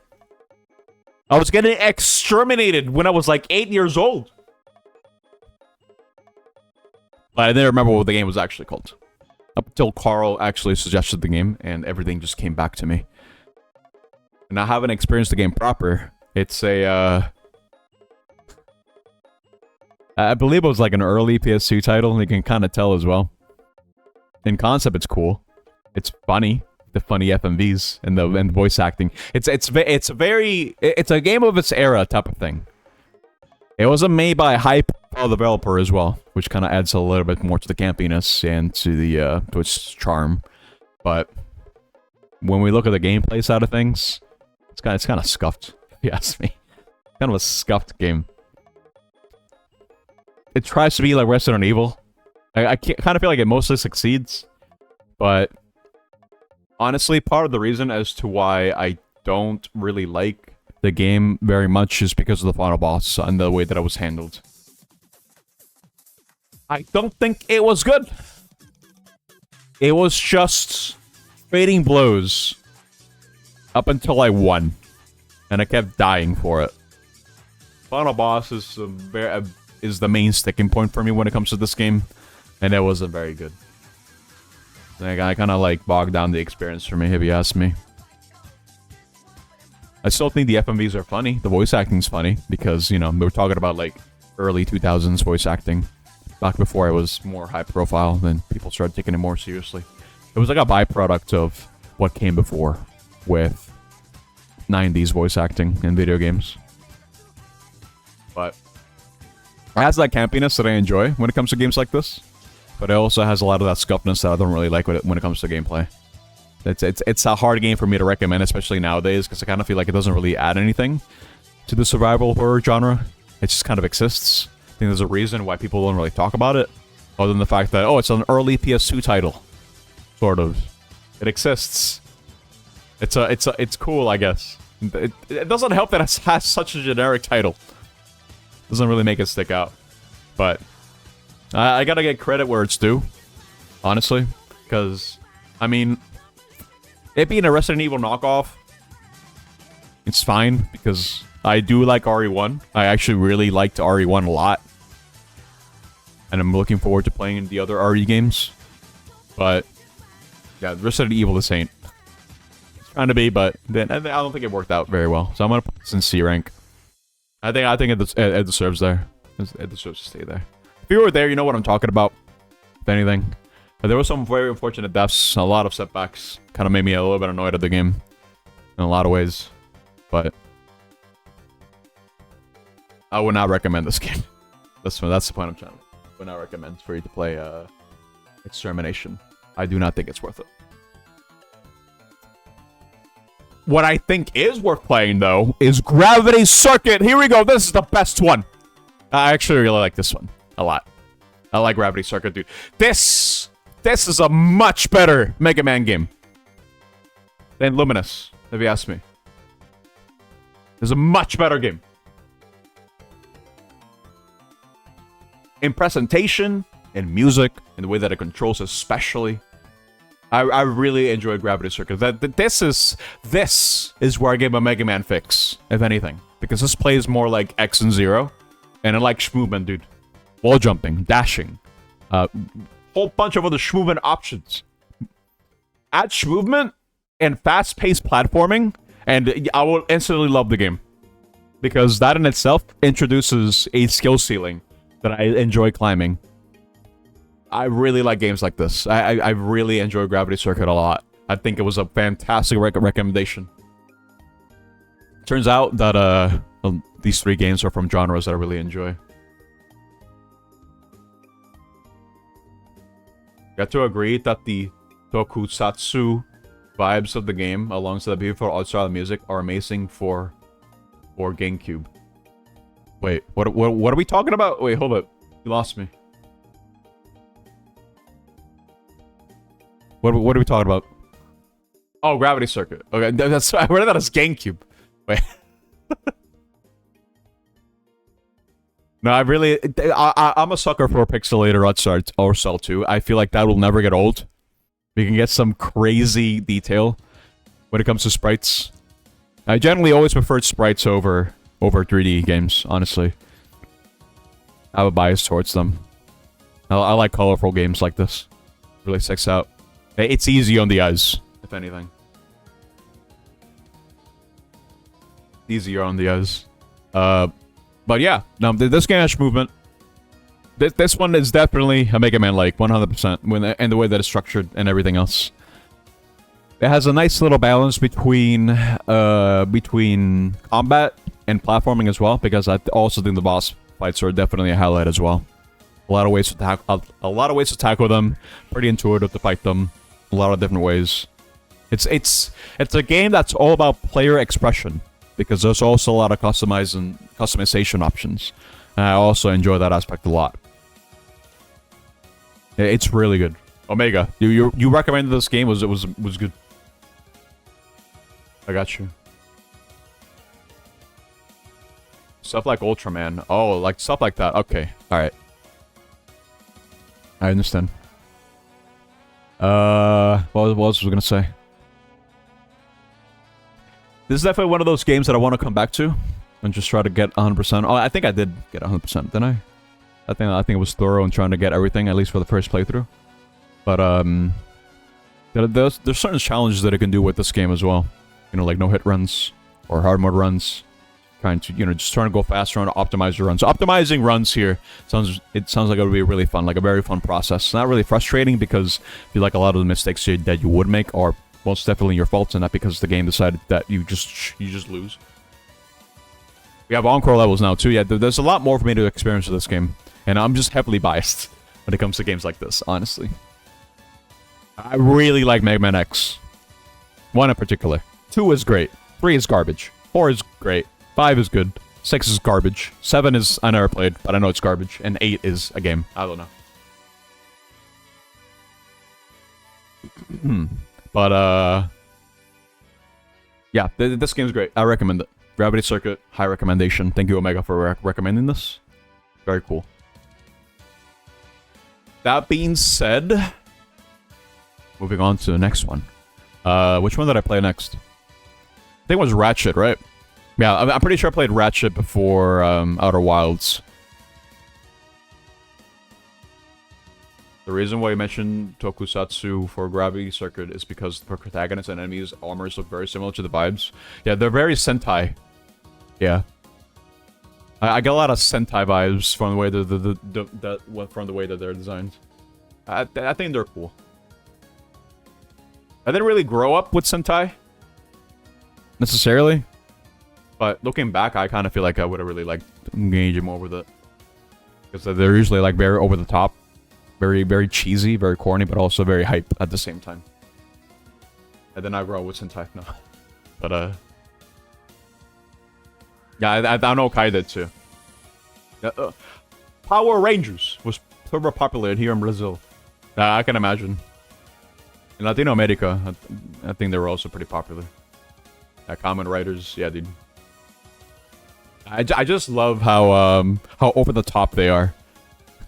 Honestly, I think it's fun.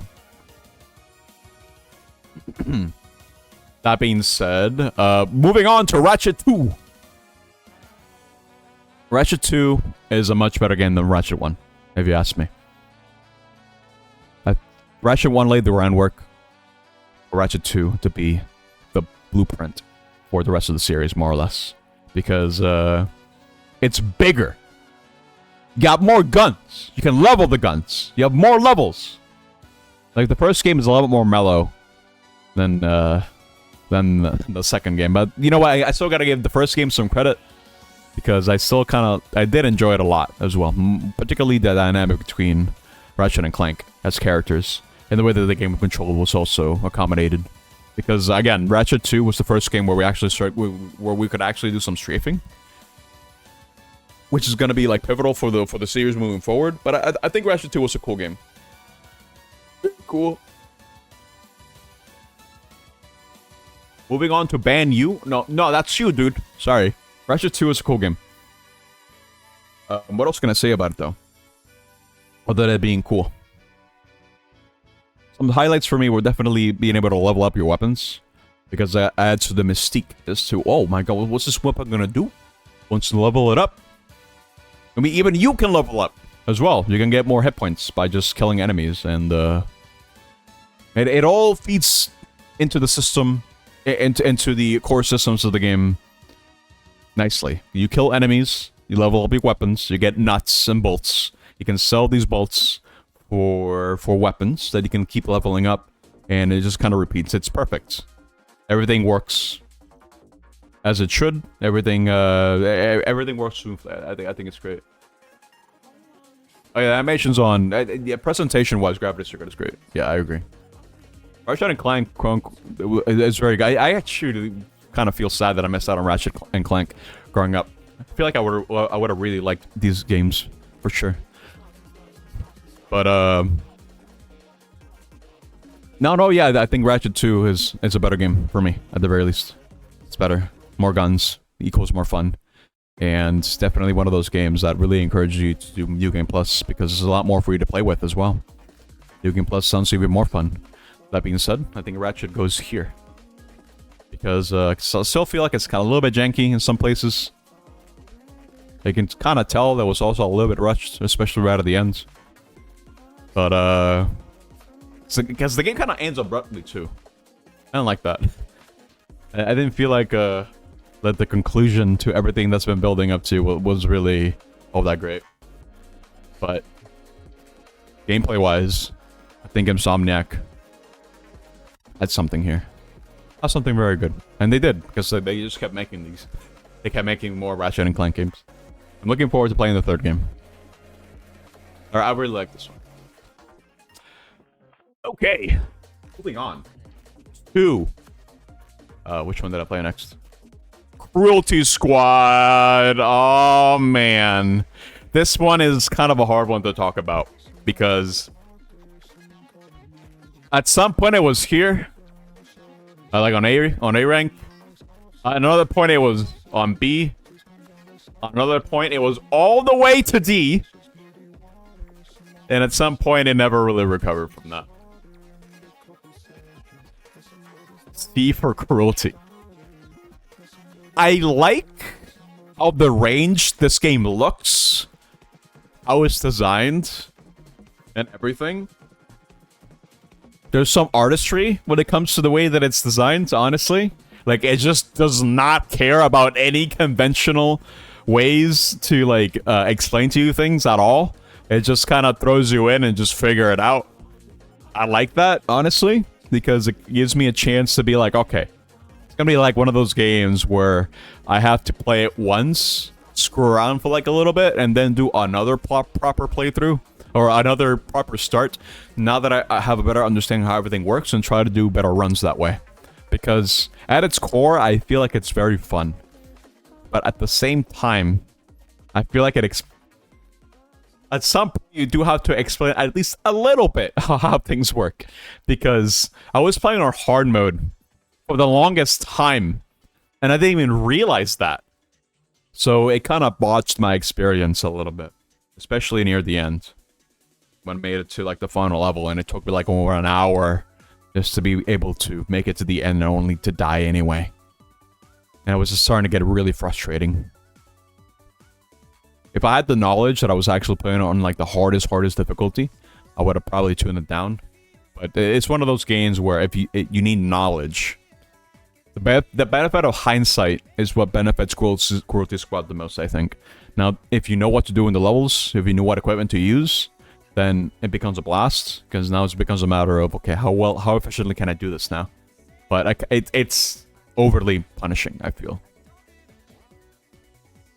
Can't believe we lost Hello Kitty for this. I like the game in concept. It's kind of unfortunate how things played out right at the end. I just got frustrated, dude. I got frustrated. Whether or not it was my own fault or not, I still got frustrated. Because I didn't know I was playing on the hardest difficulty. Hello Kitty would be more fun. It would be more conventional. I can appreciate Roulettte Squad because, again, it's made... It's a game with a vision. It's a game that was made with, you know, not caring about how it looks, not caring how, or rather, it's designed in a way that it's not conventional. I already said this, but I think it's true. You can really tell this is a craft of someone who just wanted to make the game be like this. I can appreciate that, but I don't know, dude. I got filtered. I got filtered by some of the missions. For sure. It got frustrating because once you die into like 100 times, it can become frustrating. It can be so easy for things to go so wrong when you play on the hardest difficulty. And it's just, you know, I don't like it when the games handhold me too much, right? We got a new Hello Kitty game. Oh, I know. Hello Kitty Island Adventure is actually on Steam now. So, I mean, unironically, I could actually end up playing that game at some point. But, yeah, Roulettte Squad. In concept, maybe now that I know how to play the game, maybe I'll enjoy it a lot more. But as is, I can't really recommend it unless you're looking to play a game that is overly punishing, but you like learning through that process, right? Where it's like, okay, now that I understand how this works, I can just do this, do that, etc., etc. But you do have to play very carefully. So, you know, approach this cautiously. In fact, I would say it's better than Extermination. Because at least it's interesting concept. Okay. Outer Wilds! The big one! This was one of the funnest streams that I did. Honestly. I would rank my Outer Wilds streams as some of my best. It was a nice balance of yapping, talking about the game, theorizing what everything could mean, and just chill vibes all together. Honestly. I really enjoyed my time with Outer Wilds a lot. It definitely deserves its spot in S rank. I'm not even gonna like sugarcoat it, honestly. It deserves the S rank. I explained earlier, during the tier list, the type of games that I really enjoy are the ones that allow me to explore them in both the figurative and the literal sense. And Outer Wilds is more in the literal sense because it's about discovery. It's about you piecing things together, trying to understand the galaxy that you're in, you know, the little solar system that you're in, and just trying to like understand, piece everything together. And that process was very fun. Just theorizing with chat, trying to like figure things out, stumble across things by accident, and having some outlandish solutions to puzzles that made people mad, and it was amazing. It's like, oh my god. I feel like a lot of this game is very intuitive. It really like hones in on that imagination aspect that I really enjoy when it comes to exploration games. This is probably like the best exploration game I ever played, honestly. Outer Wilds is so good, dude. I'm so glad I went to it blind, because I know that was at some point it was the game that everyone was playing. It was like a VTuber game that everyone kind of played at the time. But I was not spoiled on anything at all, and I'm kind of glad I went into it blind. Because I knew nothing about it. Like at all. I knew nothing about Outer Wilds. And that added to the experience tenfold, honestly. It really scratched that itch for me to just explore, honestly. Yeah, the ending goes hard. Everything honestly goes hard with Outer Wilds, honestly. Just give me a game where I just explore and it's theorize and it's like, oh, wow. I get to piece everything together and just gotta think about wild theories. Yeah, it's great. I want to play the DLC at some point, but Outer Wilds is great. I really enjoy it. Very cool game. It's a lot more for me to talk about when it comes to it. But Outer Wilds is it is a very solid experience. I probably won't forget about it. I'll remember a lot of aspects behind it as well. It helps to add to the palette of the types of games that I play for sure. Because I'm always gonna have my favorites, you know, Metroid Cores, Sonic games, and games that have movement and platformers in general. Like those are always gonna be the games that I enjoy the most. Always. I'm always a sucker when it comes to platformers, because I'm all about the movement, dude. I'm always about jumping. I've been jumping since I was like 2 years old, dude. I'm a jump man. Please understand, dude. Platforming is in my blood. If I see somewhere, IRL, where I have to jump, I will jump there. I have to. It's like ingrained, right? It's like this itch I will never be able to scratch. You know? It's always about movement for me. But no, the jokes aside, I think it's important to add to your palette, and Outer Wilds is a good way to do that.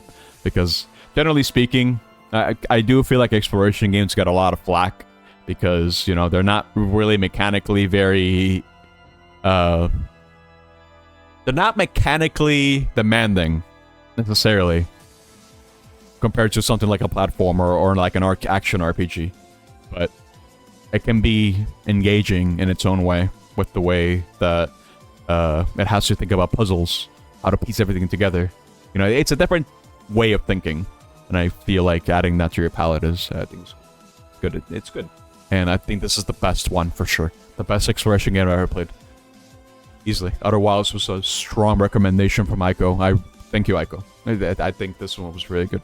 If you're watching, but 3 more games to go. I've been yapping for like over an hour already.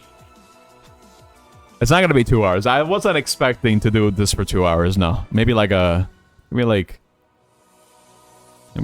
hour and a half at most. But yeah, I was gonna talk about System Shock, but that was the next one that I played. So System Shock is right up my alley. So remember when I said that Cruelty Squad is one of those games that doesn't hold your hand at all? Like, at all. Like, this is on the extreme end. System Shock is designed kind of the same way, where you kind of just experiment and just try to find things out on your own, see how everything works. But I feel like it's a lot more organic in the way that it does things. Right? Like, it makes sense. Like, you naturally get curious about how something works, and then you do it, and then you get the feedback, and you're like, oh, wow. And you don't die when you do it. Like, at all. Oh my god. I knew nothing about System Shock going into it. All I knew is it had like a notorious control scheme, because back when it came out on MS-DOS and on on MS-DOS, it had like a very, very, very, very complicated control system. But now with the Night Dive port, the Night Dive version, the enhanced edition that they made, it's a lot easier to get into this game, but it's still kind of a little bit challenging. But I'm just gonna come out and say it, dude. Just gonna come out and say it. It's an S rank. It's a Metroid, dude. It's a Metroid core game. Of course, it was gonna be an S rank. It's a Metroid core. It's open ended. It's a lot of different ways for you to explore the game as well. It offers a lot of different ways for you to explore the station. It has a lot of different tools for you to play around with when it comes to weaponry, when it comes to different puzzles, when it comes to just exploration. Exploration is very good in System Shock, I feel. The combat, not so much. The combat is kind of whatever. But then again, it's kind of a product of its time. Again, it was going to be really hard to beat Doom on the combat department, but I do feel like System Shock is a very immersive game. I think people call it the first immersive sim game. You know, the predecessors, just stuff like System of Tula, just stuff like BioShock, or Deus Ex Machina. You know, those types of games. I can see why. The game presents itself in such a way where everything feels like it belongs there. You know, it's not just there because, oh, it's a video game. No, it's there because it makes sense for it to be there in the world, for the most part. It's sci-fi, so you can have a lot of liberties in that front. But the way that the game is presented, I think is very nice. Very, very, very, very cool. It's the most open-ended game in the entire list there. I think so too, yeah. I think that's a fair assessment. You can go and see many areas early if you want to know they exist or how to get there. Yeah, System Shock, Fallout 1 and 2. Everything in System Shock is there for a reason, even the bones, corpses, etc. Yeah, it's telling you a story as well. It's a lot of things for you to piece together. Not to mention that Shodan's presence throughout the station is felt. It's insane. Shodan is such a good villain, dude. Oh my god. I want to play the second game just to see what they did with there, because my exposure to System Shock was people talking about the second game being like one of the best games ever made, and talking about Shodan, but again, it was such a long time ago, and I'm just sitting here like, I don't know who this Shodan is, but now I know. Shodan is definitely the reason as to why this game did as well as it did as well. Honestly. It adds to the experience tenfold. The way she taunts you, dude. The way she responds to your every action, the fact that she had a backup to her backup to her backup to her backup plan is kind of insane as well. Just always moving the goalposts with this game. It's insane. And I kind of feel like a lot of the things are also kind of intuitive. I feel like some of the puzzles were kind of like, huh? But that might have been because I'm streaming it and, you know, ADHD moment where there might be a detail I don't catch. But for the most part, I liked... It gave me that feeling of a Metroid core where now that I have the knowledge in order to get to a certain place, I can just use that. in both, you know, like map knowledge and mechanical knowledge as well. Because you get the jet boots, for example, and but you can get the jet boots earlier or at a later point, and that goes for all the software upgrades as well. You can get a lot of them early on or later on, depending, because the developers accounted for the fact that you can get this item here, you can get it there. It's very open-ended. Love how everything feels like they're just in the right spot in the map, mechanical and exploration-wise. It's kind of a shame how this game wasn't so well received back in the day, but I'm glad that people appreciate it for what it is, because honestly, it's kind of a big deal. I really like System Shock. I think it's great. I need to play the remake. The remake came out a couple years back, like 2 years ago, I think. I really need to play the remake. I'm so interested in playing the remake. I'm not sure if I'll do it on stream. Yeah, System Shock is the grandfather of immersive sims, 100%. Yeah, it just wasn't appreciated at the time, because I suppose it could. Again, this came out in like '94, so the comparisons to it being like a Doom-like or Doom clone were going to be inevitable, because every game where you shoot and you look in the first person was going to happen. Without the comparison was going to happen. It's unfair, but I mean, it is what it is, I suppose. But no, I really like System Shock. I even like the hacking minigame, the 3D space. I mean, it's kind of scuffed, to be honest, but it's cool. It's neat. It's very cool. System Shock is a very immersive game for sure. I enjoyed it a lot. I want to play the remake at some point. I want to play the second game too, just to see what the deal with that one is. But I think I'm always going to be partial to the first game. It's right up there with my alley. It's a vibe. I really like System Shock as a vibe. I think it's great. I really like it. I didn't think I would end up liking it this much, honestly, but I did. I think it's great. A recommendation to anyone. We have 2 more games. They're actually kind of short. So, what can I say about Mischief Makers, dude? The Shake Shake game. The Shake Shake game is the one that I saw on Blockbuster every time that I went there, but the character looked too green and didn't look like Mario, so I never ended up renting it. But over the years, once I started using the internet, back in like the mid-2000s, I would hear about the fact that this is one of the better N64 games. You know, there's not that many of them. I'm not green. No. Absolutely not. I am not green. Marina's green, but I'm not green. Mischief Makers is actually a very cool game. It was made by Treasure, otherwise known as the people who made Radiant Silvergun, Ikaruga, Gunstar Heroes, Wario World. Crazy. They got quite the crazy portfolio. And a lot of their games are kind of weird, but that's what I like about them, honestly.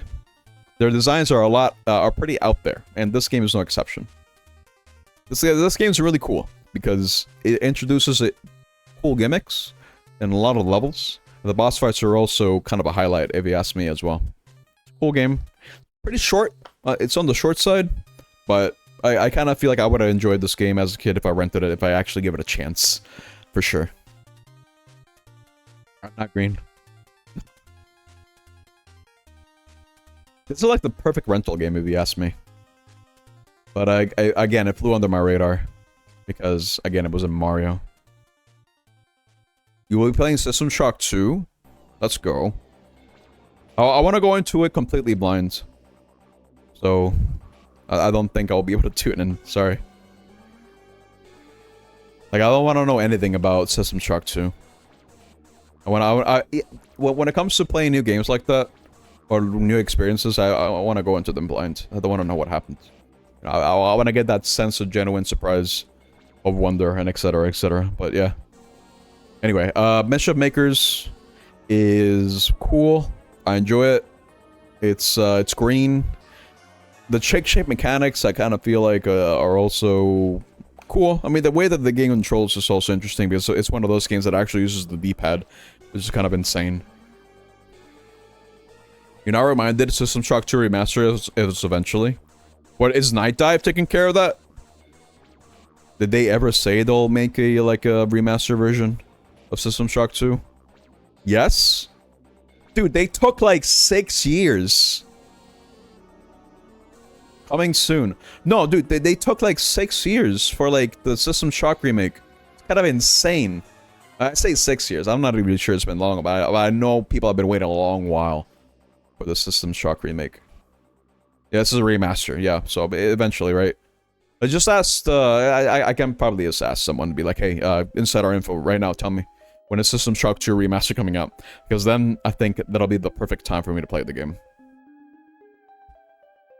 Anyway, Mischief Makers, I mean, I don't know. I mean, again, it's a unique game, unique levels. I'll probably put it like, I'll put it here. It was very interesting to play. I liked it. Feel like it's one of those games that you also have to 100% in order to appreciate a bit more, because there is an incentive to get 100% of the game. But for what I played, boss fights were definitely a highlight as well. I like this. I like Mischief Makers. One more game. World of Goo. I just finished this like almost 2 hours ago. Now, like I mentioned before, World of Goo was a WiiWare game. It's probably like the most popular WiiWare game, if you ask me. It's pretty high up there. It's kind of a big deal when it came out, because this is the one that I would hear about constantly for me to try out, alongside La Mulana, alongside Cave Story, plus alongside Castle Core, Adventure Rebirth. A lot of good WiiWare games, but this one was pretty high up there.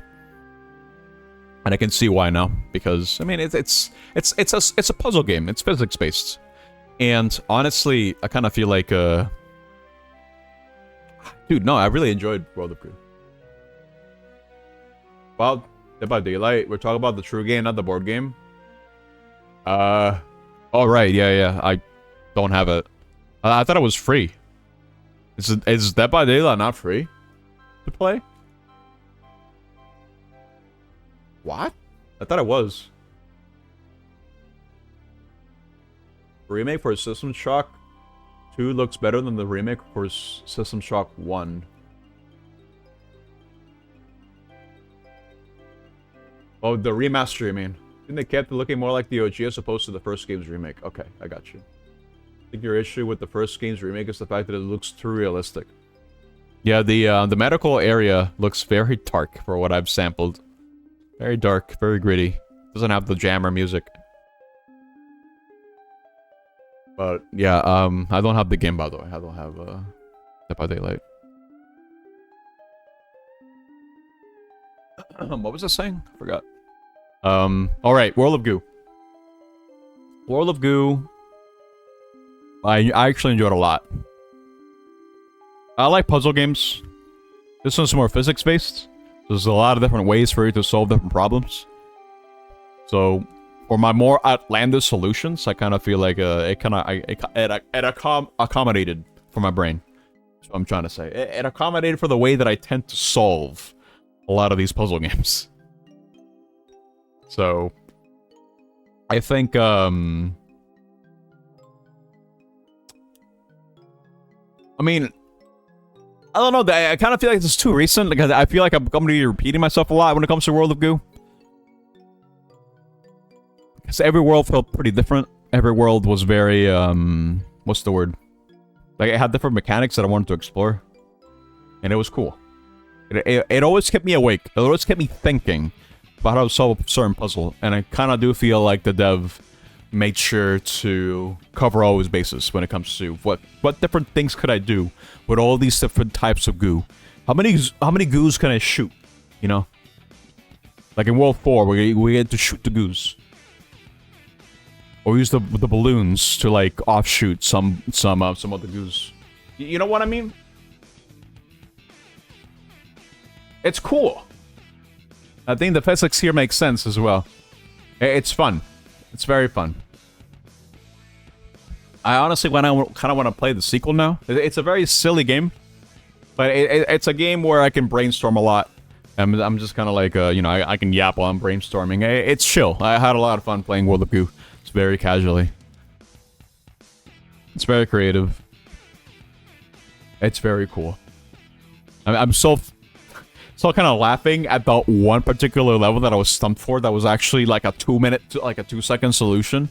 But I was thinking way, I wasn't thinking outside of the box. But I think overall I played pretty well. Like, I was able to understand how to build bridges, how to build contraptions in order to have my goose fly. You know what I mean? But, no, it's cool. I'll probably put World of Goo, like here. I think it's a solid A rank game. Kind of short, but I think you got what you paid for back in the day. And, you know, this World of Goo game has been in my... What's it called? It's been in my Steam library for like over 10 years, I'm pretty sure. But I'm glad I got to finally play it. It's a good recommendation. I really enjoy World of Goo. Looking at this catalog of games, actually, looking at all of this, no game is like the other. They're all so damn different. Look at this variety of games, dude. It's kind of insane. Oh my god. You have Metrocores. You have platformers. You have exploration games. You have like an immersive sim. You have like an action game, action platformer. You have like an adventure game. You have like just a regular 2D platformer with boss fights. You have like a puzzles based game. You have like roguelike. You have like a boss fight game. You have like a like brawler, another platformer. You have a game that is really out there and not conventional by any means. And you have a bad RE clone.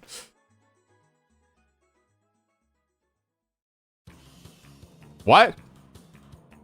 Wait, why is Automod doing this? Wait. Oh, hold up. I'll allow that. Yeah, permit that. That is weird. Yeah. Yeah, World of Goo, I think it's an A tier. Honestly, yeah, this is what I'm looking for, by the way, when it comes to the Saturday stuff. Just having a good variety of different games for me to play, where they're all just so vastly different in the way that they're presented, their styles, the way that they play. This is variety, dude. This is really cool. And for the most part, like I mentioned, the only game out of all these that I played was this one. This is the only one that I played. So it made for a very interesting experience to play all of this. And it honestly kind of adds more credence to the idea that streaming has helped a lot for me in regards to trying out new games. It kind of does change your relationship with games forever. Because, again, streaming a game is not the same as you playing the game alone.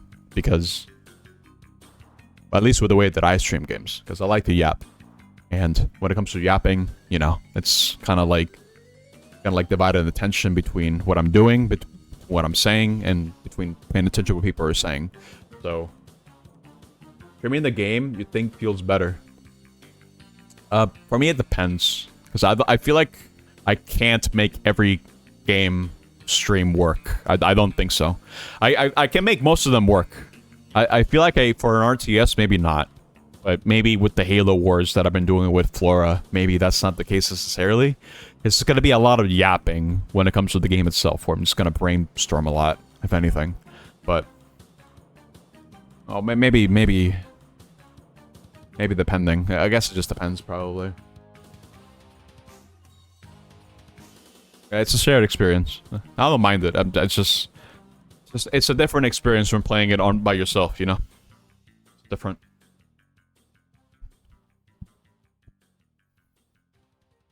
But hey, I enjoyed it. That's what matters. So, this is the final tier list right here. This is it. No D rank. Some C ranks. Unfortunate, but everything else, pretty good. You know, Ovia's live. I'll rate her in a sec. Because this is going to be on the stream. But, no, wait, hold up! Done. Give me a minute. We're not done. We are not done. You know why? Because I need to find out what game I'm playing next week. So I know that I only have 13 slots out of 15, but I still need to spend it. There are 2 more slots. So for anyone that's watching that hasn't made a submission yet and would like to, just let me know and I'll tell you how to do it. But we have 13 games here. I know I was asked how this would work, right? Like which games were available. Let's read them out loud. So we have Resistance, Sonic Riders, Nuclear Strike, Ultra Kill, Way of the Samurai 2, Stray, Celeste, Pico Part 2, Connect Star Wars. This one's gonna be a nightmare. Dude, if this wins, I have no idea what I'm gonna do. I need to go get a Connect. I need to make space for the Connect. I need to get a goddamn ski mask. And oh no. Does Connect Star Wars dox your appearance? I'm gonna need to bring the ski mask for this one, dude. No, Dreams Collection is already in here. Look. Sonic Dreams Collection is already in here, dude. Oh my. We have RE4, the original version, not the remake. And Brave Fencer Musashi and 9 Souls. So yeah, Shade, let me know which one you want. We can't do Sonic Dreams Collection, so it's already in here, unfortunately. Aria of Sorrow? Alright, got it. I'll change yours as a mission then. Okay. Please do not become Sonic Dreams on the first spin. I'm gonna be scrambling if it's gonna be Connect Star Wars. I need time to prep for this one, dude. I don't have room in my room. My room isn't exactly big. I have no idea how this is gonna work. No, I don't want Connect Star Wars to be first. I do not want it to be first, dude. I am not mentally ready for this. Alright. You guys ready? How do you add? Oh, okay. Kai, you type in !, add game, space, the name of the game. You spend 5k nap coins for it. Respin if connect? No, I have to honor it. I have to. No respins. I just know I'll have to fork over some money to set up everything, including the ski mask. Hybrid Heaven. Interesting. What is that? Hybrid Heaven. Keep in mind, Kai, this should be a game that lasts 15 to 20 hours. 20 hours is my upper limit. So I'm assuming that meets the criteria. I've never heard of this Hybrid Heaven game.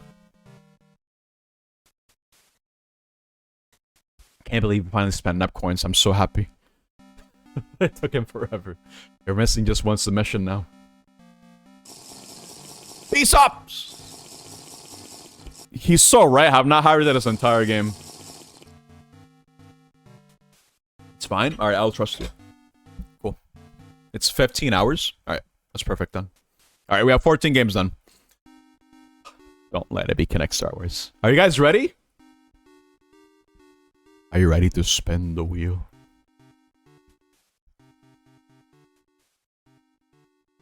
Because here we go. Here we go. Scamflation is here. Oh no. Wake up! We're playing Sonic Riders. Oh, next week is gonna be a Sonic week. Oh man. Oh, let's go. Sonic Riders. Oh boy. Shade is gonna backseat me so hard next week. Oh man. Yeah, it's not Zero Gravity. Because that would have required Connect. Oh no, but hey, if you guys put Zero Gravity, it'll be fine, right? Because I'll have to, I'll just use the patch version of the game that actually works. I'm not gonna be using the Connect version, that's for sure. But yeah, we're playing Sonic Riders next Saturday. And next Saturday. It's gonna be great. I'll take it. Next week is Sonic Week, because we're playing Sonic Unleashed Recomp on Tuesday as well. That'll be exciting. Can you imagine when I do Marbles next Thursday that another Sonic game wins? Namely, which one was it? I guess it kind of depends on what Shade says. Oh yeah, you're only free riders. Yeah, Zero Gravity is yeah, the sequel. You almost lost your watch streak. You made it just in time, dude. I was about to wrap it up. Cause this was the last thing I was gonna do. Oh yeah, B-Sops. You want to see the rankings for the tier lists? Because I think you want to know about Roulettte 2. Let me show you. Let me just show you. Since I think you just got here, so here. I put Roulettte over here. A rank. You're working. That's fine. I'll put Roulettte here. I think it's a very solid A tier. I kind of feel like this is the series that it's only gonna get better from here on out, and Roulettte 2 is very good. Roulettte 2 has S rank. It's close to S rank. It's high A rank. It might as well be S rank. Okay, yeah, Shade, but you still gotta let me know. Change your marble submission. You have to now. Yeah, you have to change your marble submission because it can't be Sonic Riders. Bro's rich. It's like you never lost coins. Yeah, because you already you converted your coins, dude. Oh my god. Oh yeah, Oreo Sorrow. Sorry, yeah, sorry. Let me update that now before I forget. Gonna yell at you during archipelago setup. Calm down, B-Sops. Are you joining, by the way? Because I did say I would do it after stream, but I'm probably gonna start gathering people up for that in like half an hour because I need to eat and I need to prepare for stuff and, you know, do some prep work before we actually start. So just let me know if you're actually gonna be doing it or not so I can prepare your YAML. Especially considering that Roulettte 2 got a lot of updates and I need to upgrade the app world for that. Let me know. Let's see. So let me update Shade's marble submission then. Aria of Sorrow. Just so I remember. That should be interesting. Okay, cool. Alright, guys. You can't join this time. Going out of state for a week on Wednesday. Oh, crap. Yeah. Hope it goes well. Whatever you need to do, B-Sops. If it's vacation time, then great. Enjoy your vacation. But if it's work related, hang in there. But I hope you're enjoying your time. That being said, you don't want to hold everyone up. Yeah, I understand. Yeah, do what you gotta do, dude. Don't worry about it. You can join it for the next one for sure. Because again, this is not gonna be the last one. Speaking of which, let me switch over now.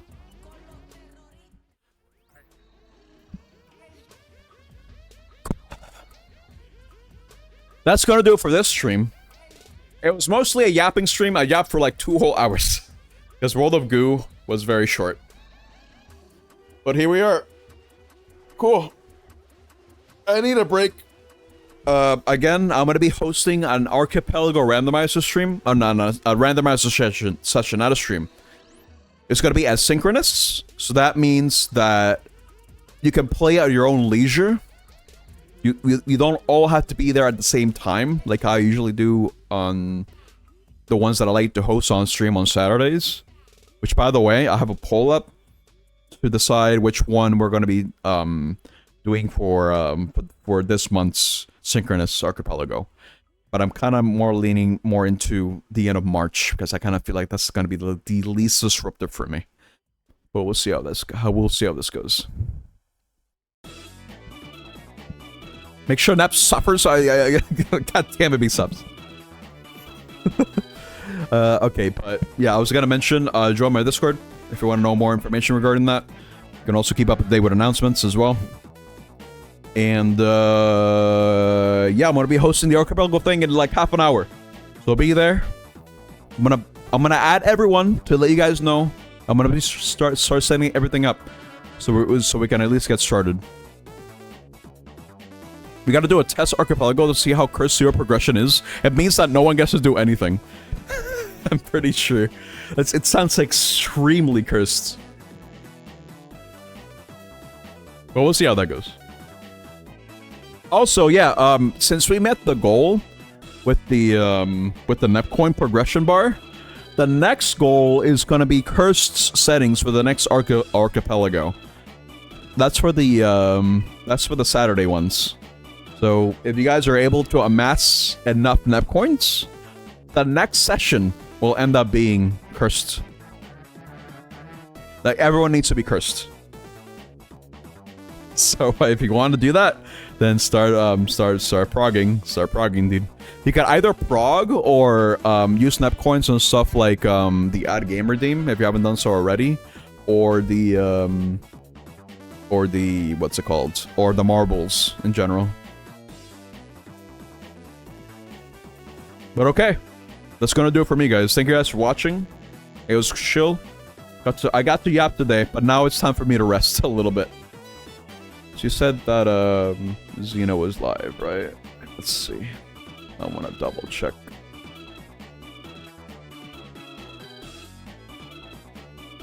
Let me see. I need to get the right name. I need to get on Twitch. Let me stall here for a bit. But yeah, thank you guys for watching. It was fun talking about all these games that I played. And thank you again, guys, for the submissions. The submissions were honestly very good for the most part. I enjoyed them a lot. Well, I say for the most part, but no, that's kind of a lie. I think all the submissions were fine. They offer different experiences. It's just, you know, personal enjoyment aside. I think everyone's submissions were good. Thank you so much. Thank you guys for showing me support. It means a lot. But I'll be updating the lists all over my Discord for both Marbles and Season 3. Oh no, there's an ad! Damn it, I yapped for too long. God damn it. Alright, well, you guys already know I'm ending anyway. I'm gonna throw you guys over to Xeno.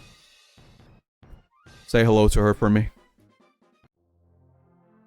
She's playing League. But I'll support her nonetheless. I hate League, but I'll support her nonetheless. Here you go. Spam the yap, because I yapped a lot today. Spam the yap emote. You guys know what to do. But yeah, I'll see you guys for the people doing Archipelago. I'll see you then. And yeah, you guys take care. Bye bye. See ya.